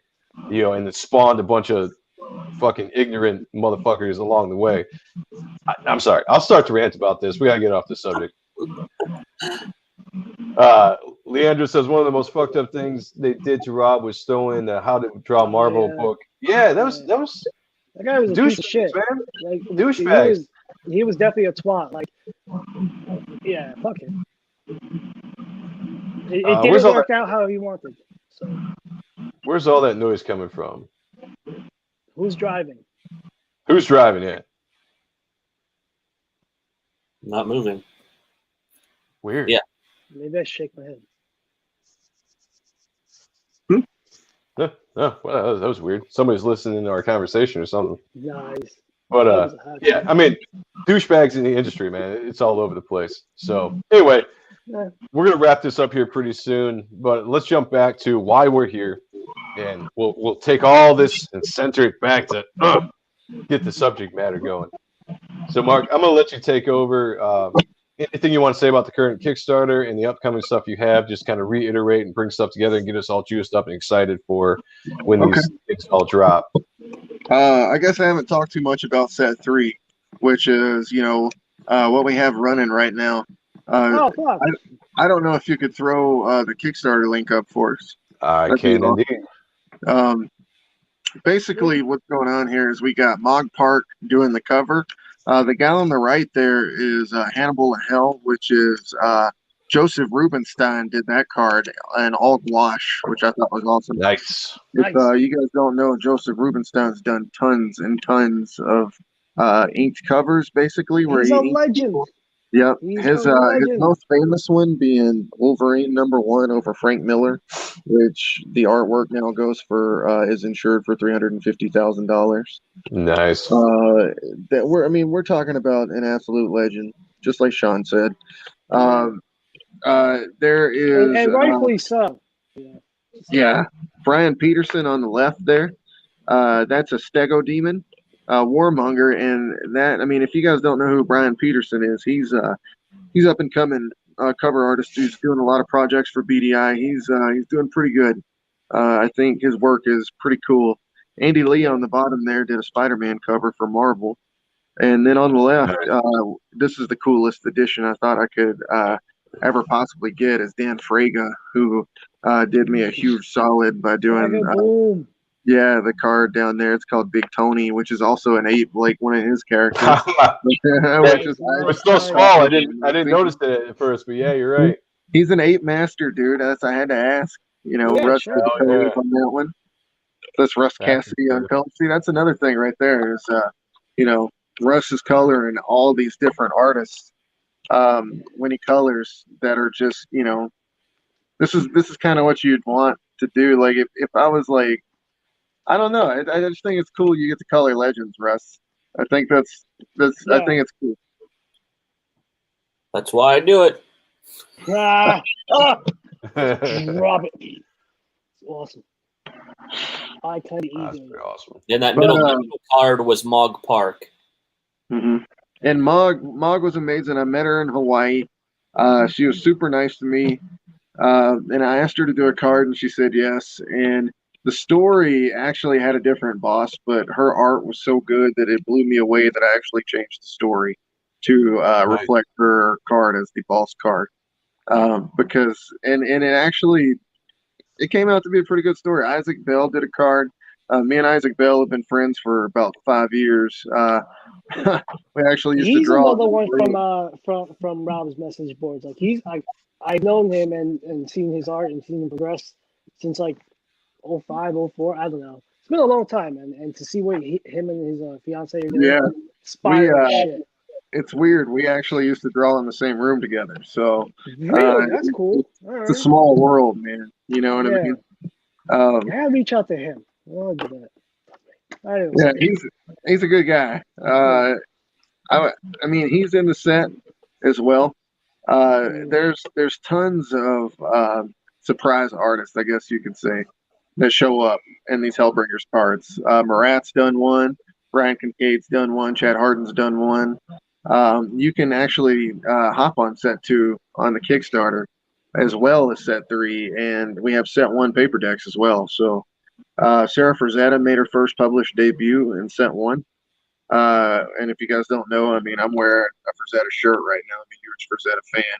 I got the Death Deal shirt on. So I met his wife. I went to the museum, like at the house. Oh, you did? 2004, like in Pennsylvania. Oh my God! Like we only saw him through the window, but we got to tour the gallery, and his wife was there. She was a beautiful soul, just a lovely lady, showing us around. Yeah. We had a really good time. I'm so jealous, man. You don't even know. We got Delta Corona. Adelso. Adelso is the game. So oh wait, hold on. Here's the thing about Odesso. He asked him for a dragon, and he drew the dragon. Let's put this back up. Adelso. I love that man. Too good to me. Yeah, he's awesome. No, he's the man. He's always been super nice to me. Even when he didn't have to be. So I really appreciate him a lot for doing the card set, and he gave me a G.I. Joe print for free when we were doing a show in Kentucky. I think it was last year, and I just thought that was cool of him. Like we were doing a trade, and he's basically like, "Yeah, you can have the Joe thing." I don't even think he came to see my art because he knew it was probably horrible. He just gave it to me, being a nice guy. You know what I mean? So that was really cool. He's an awesome guy, man. No, yeah, he's the best. So yeah, that's basically it for that set right there. I mean, if you want to look at the game rules, we have them posted at silentmayhemproductions.com. All you have to do is click on the Hellbringers game rules for the card set, and you'll be set. You need 2 dice, a piece of paper, and then the card deck. That's all you need. Do you have that link on the Kickstarter? No, we pretty much we do it. there's a decent explanation on the Kickstarter on how to play the game with the rules and stuff. But it goes in depth with the story as well. If you want to know the origin of Hellbringers and everything, it's laid out pretty well on that Kickstarter. Okay. Yeah, that's another thing is, you know, all the people buying the Hellbringers books right now, if you're actually interested in the story, I mean, I lay it out for you in the first 3 sets. Like, we got like the first 100 issues, like right in front of you right now in the cards. You know what I mean? Yeah. Spoiler alert. I mean, it is though. It really is when you're playing the game, because you'll want to read the backstory for the characters that you have in your deck. You only get 6 characters, so you know you flip them over. You're looking already at their stats. You're going to want to read their story. So as you read it, like you're like, oh my god, this ties into exactly what I was just reading in the comic book. You know, but all the different characters have their stories right there, and it's all progressing like the comic story at the same time. It's just every character tells a little bit more of the story, which is the most fun part, in my opinion, of the cards, is because you are like, oh my god, like, really? Rhinoceros Rex? I had no idea. You know what I mean? Yeah. You know, there's stuff like that. Like there's a character called Velocicock, which is half Velociraptor, half cock, which is like, you know, like a chicken. And I think wait. Do you got a fist of fish? Like, what's coming next? Like, so I mean, wait, Russ, is your wife still in the room? No, she's downstairs. I told She's like, I can't handle this. She's like, I'm out. Fuck. So yeah, I mean, we've got so many different characters that will, you know, take you down a road of like, oh, this is mythology, oh, this is history, and then you're like, oh my god, there's humor too. Right. So the humor, I feel like, is a little bit needed. You know what I mean? Otherwise, for a very, very serious like book and topic, you know what I mean? Because I grew up Christian too, Joe. I actually was like a youth minister from the time I was 17 to 18, because I liked it. Short time. Yeah, a very short time. I met my girlfriend at the time through church. So, and she was hot, and I would have worshipped in religion at the time that she wanted me to. You understand what I'm saying? I got you. That's kind of how all this went. But as I did, I started to learn more and more and more.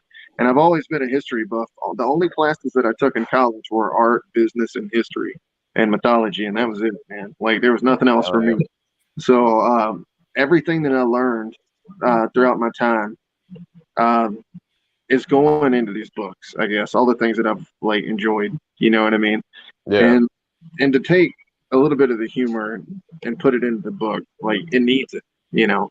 You just can't keep like going back to the like, oh, like Lucifer is literally just fucking up everything here, you know what I mean?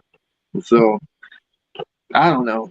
I think that Richard Balk's art, when we do his stories, it doesn't have as much humor feel to it because it feels so real, like the area around you. So like the Jengar story, it's you know, it's terrifying. It's meant to be terrifying, but it's cute. Like, there's no other way to put it. Like, you're like, those first 3 pages are like, oh shit, and then you're like, what is that thing? And then you're like, I'm in love. You know what I mean? Right. And so we've got a little of that going on. And then once that happens, you're kind of emotionally invested in the characters for Jengar Shred, like right after that, like immediately. And I'm gonna tell you guys, like, Lucifer might not wind up being like the power in hell after all this, you know. Beelzebub, who's trying to like take it over right now, might not be either. You know, Astaroth, if he comes back, might not be. It might be somebody like, you know, Jengar popping up out of nowhere, you know, Paleolithic human. Well, here's the thing: is she has this thing. What the fuck is that? I was about to say, yeah, what is that? What the? Let's break this down. I gotta hear this. So in this area, Joe, I'm gonna send you another page.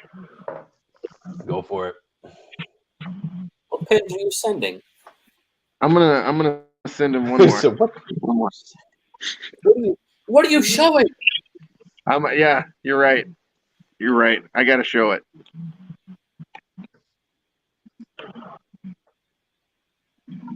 Now I really feel stupid right now because I don't know if this is like a common thing.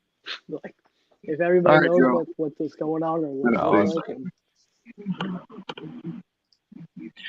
So, in this area of hell, once Lucifer falls down into the area, it's not like a peaceful place anymore. These dinosaurs kind of lose their shit, and the two war angels, Michael and Gabriel, follow Lucifer down into the pit. Basically, as he falls, he burns up his essence, and it's basically his fire, and this fire is like a hellfire, and it's being trapped into a talisman. And this talisman is being guarded by this creation that Michael and Gabriel are creating from the dinosaurs that are surrounding the area, which is called Jurassic. He's on the right here. He's one of the cards in set 2. And then the barrier, as you can see on the bottom left, is being formed around the Forgotten Forest. And that barrier right there, actually, nobody can get in, or people can go in, but they can't get out. Okay.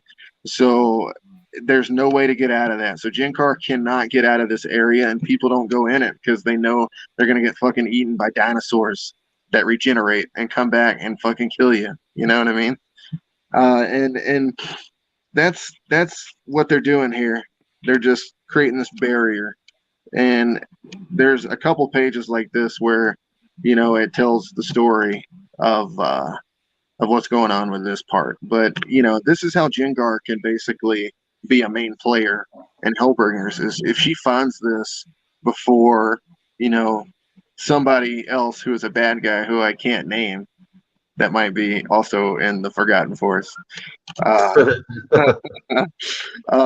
Basically, if she finds it before they do and can handle it, then she becomes like this most powerful, vicious motherfucker. You know what I mean? And that's kind of what we might do with that. So that's a little something there for you. That's awesome, man. Cool. It's fantastic art. We're looking forward to that. So, well, I'm going to start wrapping up this show. We're pushing 2 hours here. It's been a fun show. I appreciate Mark and May.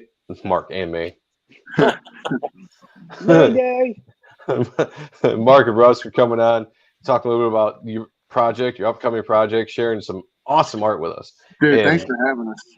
This has actually been, oh, you're welcome, man. This has been one of those unique show because we've never had a show like this where a guest has come on and just shown so much art from an upcoming project, so it's really cool just to kind of sink into. Well, like I said, I like you guys a lot, so I wanted to show off a lot of the book on y'all's show, just in case we can get a lot of traffic for you guys. You know what I mean? Yeah, absolutely. Jerry for sure.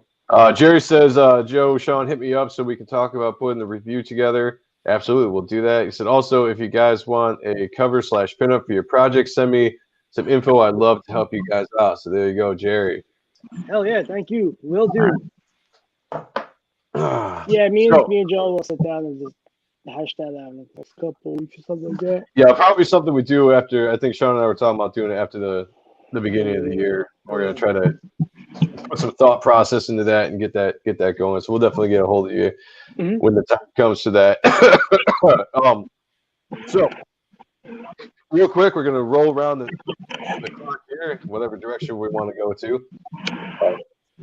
Hail Panel, Hail CG, absolutely. Thank you. And give us your plugs. Tell us where we can find you guys, where we can, all your social medias and all that kind of good shit. Silent Mayhem Productions on Facebook, Silent Mayhem or Mark May the Artist on Instagram. Hellbringers is also on Facebook. I do that too. I'm sorry, I'm a cunt, but I'm stupid on Facebook. I'm the original Sean Ahrendt. I don't know why. Why should I use that? Sorry. That's all good, man. All good. There you go. SilentMayhemProductions.com to find out more about the game. And then the Kickstarter that they've been showing tonight. That would be the link to that we would ask you to check out. And then just keep looking out. December and February, we got our 2 books coming out for Hellbringers, the next chapters, Jengar and Shred, and Dawn of the Devil. So please check them out. We are in need of your support. Thank you, Super Jack. Yeah, there was some great art. Great art tonight. Yeah. That's for sure. Russ?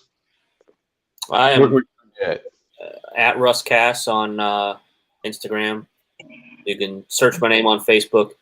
I friend everybody, pretty much the entire world. So we've got Kickstarters all over the place. I got the Sacred Heart is still doing a backer kit. So if you want to get that comic, lots of great artists: Chad, Mark, Sora, Brian. I gotta send this. Sacred Heart, good stuff. Murat's got a Kickstarter going on right now, Naughty and Nice. It ends in 7 days or so. I did the interior colorist for that. Would appreciate the backers for that as well. Back that. Looking forward to it. Yeah, and I don't know if anybody's seen on Facebook, but we're gonna do some Do You Poo collector cards. Yeah, that's fucking dope. That's cool. Yeah. So we're looking for companies to do trading cards, foil packs, that kind of stuff. So it's gonna be pretty fun. So all kinds of stuff. Another set Joe, of Hellbringers I next. just think you one more thing, Joe. Yeah, let me go ahead, Russ. Sidebar for myself real quick. Do you remember like the Marvel? Clearly, you remember the Marvel cards, like the 90s. Yes. Essentially, any of those type of cards around that time, it was produced in my town. You'll see Saddlebrook, New Jersey, the place I grew up. Are you serious? Yeah, and he said like a So cool. that's the Spider-Man. biggest influence for, dude. That is the biggest influence for Hellbringers cards is the old Marvel cards. Yeah, I swear to God. Oops. So this right here, Russ was just talking about this, so it reminded me. I wanted to send you a link of this. Hot damn. Yeah, man, that looks wow. Look at that, That is fucking. dude. That's dope. Damn. Yo, I'm taking that trip. Love it. That's awesome. That's a great idea. I'm glad you guys like it, man. That's I'm gonna watch that's this. my Stepping the cover. idea. I mean, That's my cover for Hellbringers. See, like honestly, like that's what's great. Like you see what your buddies are doing. Mhm. And you're Yeah. like, I'll give it a shot. Like it does, it doesn't. yeah, that looks cool, dude. Well, Sean, I am taking a shot, man, because here's the thing. I mean, that cover looks awesome and all, but it cost me a heart attack too. You know what I mean? I bet. I Yeah, bet. like yeah. Like But people think like it's like. cheap, Here's but the no, other it's not. thing. Here's the other thing is if these next 2 comics don't do good, that could be it. You know what I mean? So you put all your eggs into one basket and you put everything into it. And this is literally I took all the money that I had and more. And I'm in debt now for this. And I might be for the rest of my life if we don't do good. So I mean, there's always that possibility. You know what I mean? You gotta invest in yourself, man. But you know what? Hey, we only live one life, and guess what? I mean, it could be over before you know it. So you go ahead and you take that chance and you take it right now because, I mean, you don't know what tomorrow holds, man. And this is our one. I can 1,000% agree with you. I mean, I'm right there with you, man. I'm invested in my book too because I want it to look as best as it can. I mean, trust me, working with Joe Weems is not cheap. And the colorist I got. Is pretty decent as well, but I'm doing it because I want to have the best looking book that I can present out there, something that I'm going to be proud of for years. And I'm hoping that people who will see it will feel the same way and buy it, and and then I can keep on making books. So I'm right there with you, man. You got to invest in it. You got to take a chance. I did the same thing when I was in a band. I put a lot of my money into my music and to just everything that went into promoting the band because that's what my goal was. And I was like, if I go broke here for a little bit or if I struggle here or there, I'm doing it because I know that it's the end goal is what I'm looking for. And you just got to keep that passion, keep that faith, and just go for it. Because like you said, we only live once, and I completely agree with that.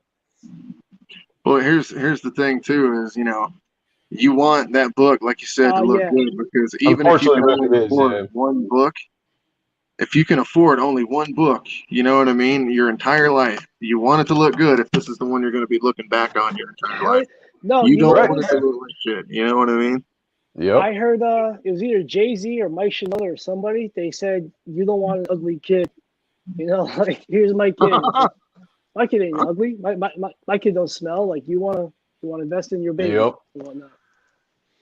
Yep. It's all about having something you're proud of. Because if you're proud of it, you know, someone else is going to be proud of it too. They're going to see the work you put in. It's just, that's just how it works. You know? Unless you really suck. You know. Unless you really suck, then yeah, there's no help. Yeah, right?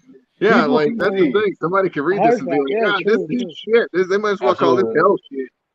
Mm-hmm. Yeah. And I was just saying, people can see what it takes to put something into it. And if it's good quality, if it catches them, it'll all feed back. It'll come around in a circle. Because if somebody picks up a book, you can kind of tell if they're into it or if they're not, if they rush to it or not. You know, and it's instant. So you pick up a good quality book, like you know, stuff that you're showing us tonight, high quality stuff, you know, right there, you already got it, and you backed it up with a really good, unique story, and then you experience that energy and excitement that you have as the reader, you know, and it all comes around. I mean, so I think you're on track. I mean, you're basically doing everything you can do, and just keep on doing that, because that's what I'm doing. That's what Sean's doing. You know, thanks, that's all Joe. we can do. That means a lot, bud. No, absolutely, man. And I'll be back in it for sure. Yeah, all the passion about it. It's fucking beautiful. It's Well, inspiring. I mean, I appreciate it, guys. Like, I hope this inspires you, because there's a huge chance that I'm gonna fail, and once I do, I want other people to make it. Do you understand what I'm saying? And I mean, I've failed a lot in these past 5 years. I'm only 35 years old. I've been doing this because I got to a point in my life I thought, you know, life wasn't gonna go anywhere. So I was like, what am I gonna do before I go out? And I was like, I'm making a fucking comic book, and this is what I did. You know what I'm saying? So yeah, absolutely. And you know, I think you're gonna succeed personally, but you know, there's always a chance of failure. But you know, it's just the stuff we don't pay attention to. Because if you pay attention to it, then you'll never do anything. Right. You know, if when I was making music, if I was like, well, I can't get up on stage and sing because somebody might not like me, and I can't take that chance. But like, well, fuck it. You know, if you don't do it, then you're not going to spread your music. And that one person out there that's going to absolutely love your shit and going to keep on coming back and buying it and watching you live, that's the person you got to go out and perform for. And it's the same thing with a comic book. That one person that's going to read it is going to continue to buy it. And that one person is going to turn into 10 and turn into 50 and turn into 100. And it's just, you know, that's why I love doing this, man. You're just building from the ground up. It's passion. It's your baby. You know, you're putting it out there. It's you. You're putting you out there in the hands of everybody else. Yeah, you know? dude. And it's I a gotta very tell intimate you, experience. Watch your kid. I'm outgoing, but I don't feel outgoing. You know what I mean? Like, like I'm one of these types of guys that is, I'm kind of like, if I could get off social media and, you know, live in a world in a cabin in the woods and not have anybody around me for the rest of my life, that'd be awesome. I'm probably one of those kind of guys. You know what I mean? Yeah, I'll preach that. But you're right. You step out of your boundaries and you go into this, and dude, it is a different world, because I don't like to talk. You know what I mean? To a lot of people. I had a scholarship for forensics because I walked into a room of 5 people and started talking and had it within 3 minutes for a full paid scholarship. And I'm not smart, dude. Like, I made C's in high school. You know what I mean? Doesn't mean you're not smart. That doesn't mean shit. Fuck that. My grades weren't that great in high school. I was dyslexic. Yeah, I had a hard time learning things. I consider myself a fairly intelligent I'm still dyslexic. You kidding me? I read backwards. I was special ed from like 3rd grade to like senior year. That's probably why I mess people's names up so much, is because I still constantly letters. I think there's something else with that. But so the reason I bring it up, the only reason I even bring up that thing in college is because, you know, you use it when you're at a show. Like, when you're talking to people. People tell me all the time, like, my best skill is talking to people. Like, one-on-one. You know what I mean? I think it's because, you know, Russ had said something earlier where it's almost like I don't give a fuck is what he says. But what it actually is, it's almost like a like I don't see like God damn, I don't know how to best explain this. It's almost like when you're talking to somebody, it's all genuine because you can't have like a different thought in your head. So you can talk to anybody because it's just straightforward everything you're saying. And then if you can be like that, if you can literally just get that one thought in your head, like your one goal while you're trying to talk to somebody, you know, it'll help you like tremendously, like talking to like celebrities and stuff like that. Like Russ was talking about, or artists, or you know, anybody. You know what I mean? Yeah. Just because that, and when it comes to customers or fans or trying to build an audience, like you're not trying, you know, to get their money. You're trying to entertain them. You know what I mean? You want to provide entertainment, whether it be your art, your book, your writing, as or a consumer, that's what I want. Like we're doing right now. You know what I mean? Like, like this is supposed to be fun. You watch a show like this, you want to be entertained. You want to be having a good time. You know what I mean? You don't want to watch a guy that's all blurry with a light behind him shining in your fucking eyes. Back my Kickstarter, back my Kickstarter. You know what I mean? Like that's not how it's supposed to be. Like this is cool because we have like a friend like relationship already. Me and Sean, Joe, me and you now, we're cool homies now too. Russ, I guess you're okay. But for real, like it's awesome to like getting into a community like this to where you'll start to develop friendships over projects. You know what I mean? Yeah. And I agree. You know I'm down. So. So Rick was saying, dude, you gotta get on Indiegogo. A lot of us comic skaters only back Indiegogo books. I would definitely back this if it was on Indiegogo. But man, it looks fantastic. And I know he's been commenting about how much he likes the art. And so, a lot of people, I'd be okay putting our comics on Indiegogo. Me and Chad are actually talking about taking the Kickstarter book and putting it on Indiegogo. Because why not? Yeah, here's the thing: is we gotta get money where we can, and the truth is you know, I'm not making anything really, so I got to make something, you know, eventually. So I'm hoping that we can put Jengar and Shred on Indiegogo, and we could put Dawn of the Devil on there as well. As far as comic skaters and all that stuff, and you know, even the other side, I don't know anything about any of this stuff, to tell you the truth. I know a lot of people talk about it. I have no problem with either side, and I think both sides are cool. So whoever likes comic books, that's who I make comic books for. Do you understand what I'm saying? That's what it should be, and that, you know, that's what it.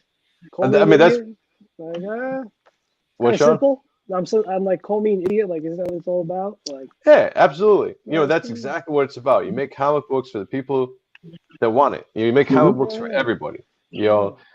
We usually are not the ones that come in and try to politicize it and try to separate it and check boxes and say you have to do this or you have to believe this, blah, blah, blah. It's just like, I know everybody here, we make comic books from our passion, from our creative minds, and just put it out there for everybody to accept. And that's it, you know? So, I mean, that's basically, in my opinion, what Comicsgate is. You know, it's the fan. And, you know, Comicsgate is the fan. And that, you know, a lot of misleading information out there if you look into it, but like you said, you're cool with both sides, and that's all that really matters. You're cool with this side, you're cool with that side. You just want to make comics, and that's all it is. You want to make comics without the drama, and I respect that. So let me tell you guys, like, there's a lot of drama in my life, anyways. You know what I mean? I did not get into comics for it, no matter what. And you know, to tell you the truth, both of y'all are right on both sides, and you know, it'd be just cool if we all pulled together as a fandom once again, man. You know what I mean? So, other than that, I want to say I support, you know, comic creators from everywhere, from all sides, genres, ethnicities, sexes. You understand what I'm saying? Anybody who does their thing, do your thing. You understand what I'm saying? I mean, I don't have to agree with you. You know what I mean? In order for you to make an excellent product that I'm going to buy. Do you understand? Right. Like, there's a lot of people. Like, that's the common sense, you know? Like what you're saying right there, like, that's the common sense thing. Like, the fact that anybody out there has to have that explained to them, especially nowadays with some of the people running the big corporations in comics, like, you have to you have to explain that to people. To me, it's mind-boggling. It's like, we don't have to agree on the same things, because who gives a fuck? Just give me an entertainment. No, yeah. So let me put it to you like this: do you think like me and Leonardo DiCaprio are gonna hang out on the weekend? No, right? But I'm gonna watch every movie he puts out, dude. You know what I mean? You don't drink Pepsi. Yeah. I don't care.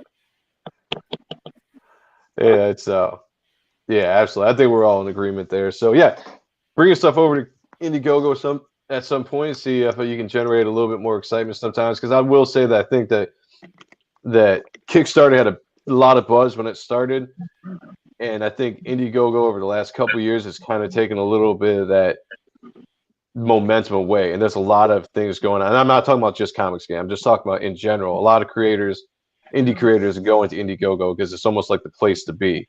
That's definitely where I'm going to go. I think that's definitely where Sean's going. And I think this sounds selfish. Well, for a good way, I guess. There's a bit of comparison like you get from Indiegogo and Kickstarter. I know it's not big or what have you, but that little bit I could put back into my product. Like I can hire a better artist when you kind of figure things out and whatnot. I think better for the project. So it might sound stupid because. Oh, and plus, Indiegogo's got the in demand you can go into, so you get your comic funded, then you can just go into demand for as long as you want. I think some people have them for months and months on end, just still up there. Yeah, yeah. Look into it, man. There's a lot of cool features when it comes to Indiegogo. I absolutely will. Yeah, I dude. Like I said, we are planning on doing both. So yeah, absolutely, Rick. Rick says Comicsgate is the greatest group of self-promoters. Mark, we back real people like you. Comicsgate is the most diverse group of people I've ever met, and I will say that there's a lot of diversity. That's why I said you can't believe all the bullshit you hear out there. Well, I'll put it to you like this, Rick. Dan Frega is, an open member of Comicsgate. He is on set 3 for me. You understand what I'm saying? You wanna talk about somebody who's probably on the complete opposite side of that. I'm not gonna name names, but they're in the set too. Do you understand what I'm saying? Like I do not mind you guys at all. And to tell you the truth, I want you guys. I'm sorry, I apologize, but like talking to Dan is like talking to like a Zen Buddha. Frega? Yeah. Fucking really cool. He's just got like good insight. He's kind of. Oh, okay. All right. I was trying to figure out where you go. But back to what I was saying. Yeah.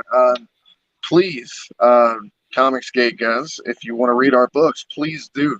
We do not want you to not read them because we're making these for everyone who likes really good comic books.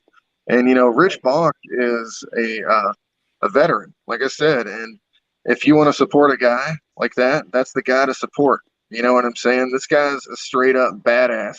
Not only will he kill you, but he'll also draw these badass pages. You know what I'm saying? All right, I'm gonna wrap this up because my neck hurts.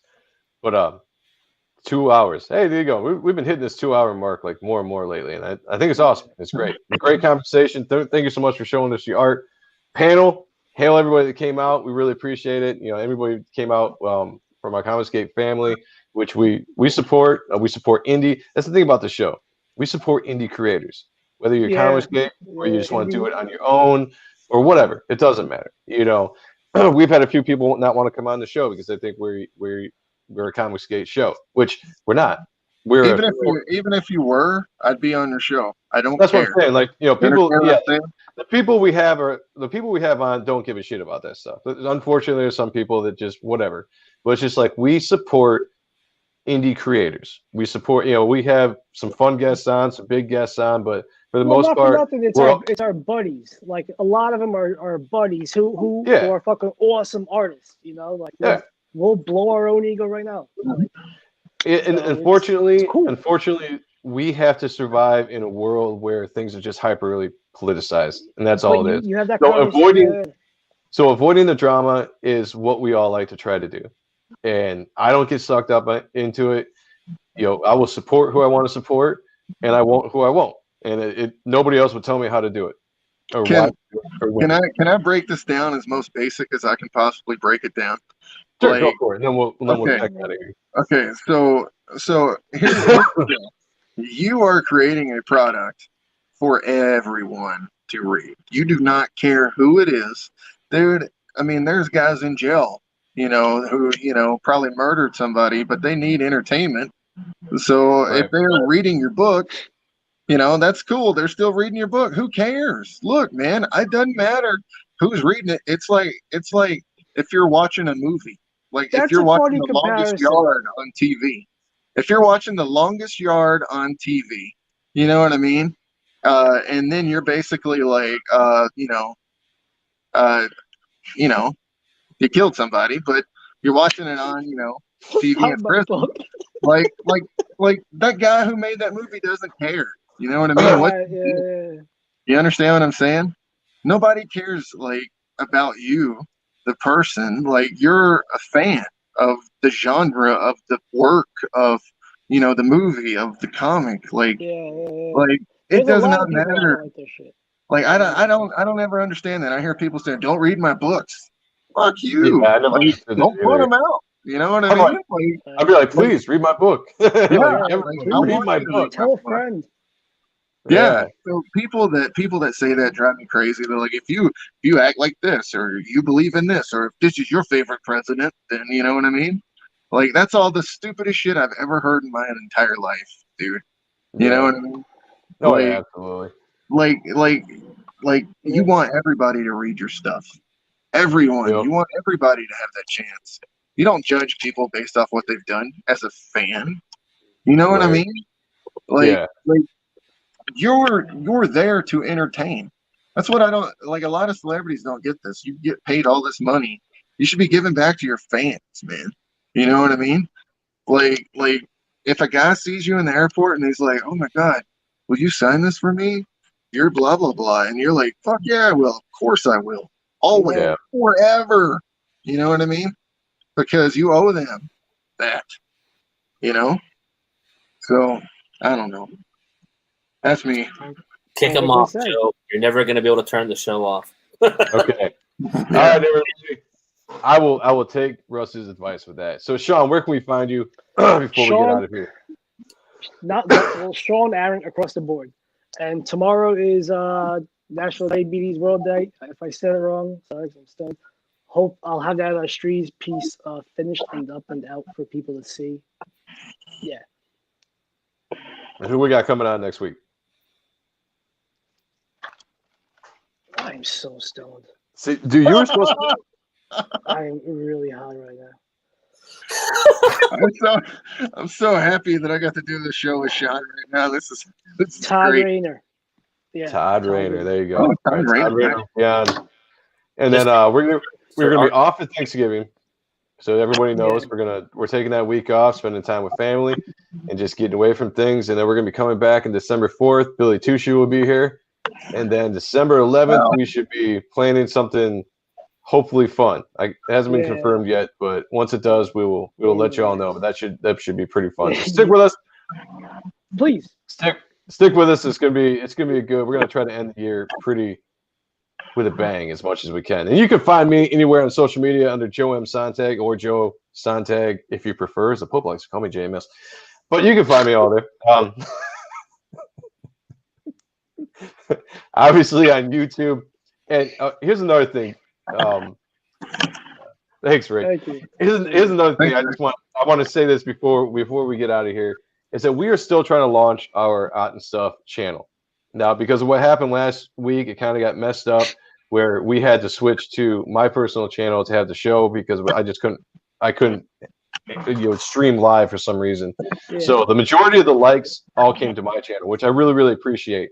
But I want to somehow redirect those to the Art and Stuff channel so we don't have to use my channel anymore. And so hopefully within the next few months we can make the big switch completely and get off my channel and just go to one channel. Until right now. Wait, what? Where are your channel? We're on both channels right now. Oh, okay, cool. Because the majority. I was about to be like, yo, no. The majority of all the subscriptions came to my personal channel, Right. because of the confusion. So the majority of the people that we picked up, I wanted to make sure that they were keeping with us, so we can slowly transition them. Mhm. You know, and then by the time we get Dan on again and can get some good promotion, we'll try to do this big old switch. But that was my fault. Actually, it was YouTube's fault, so I'm not going to take total blame for that.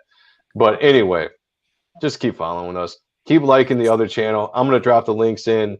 I think I dropped it at the beginning. If you are watching this show and you haven't subscribed already, go to the other channel and subscribe, because eventually we will be moving everything over there. So anyway, long-winded thing. Thank you for joining us tonight, Friday night. It was a pleasure having you all on. Thanks, Pleasure, guys. Russ and Mark. Thank you for coming on, showing us some fantastic art, and having some inspirational conversation in the chat. As always, thank you for coming in and being a part of the show. We always encourage people to come in, talk about what you want to talk. You usually keep it all nice and clean. Yep. And we really appreciate that. So until next Friday, everybody stay safe, have fun, and do creative shit that I want to see one day. So create shit. Just create it. And with that, I will sign off and say, peace, everybody. Talk to you all later. Bye-bye.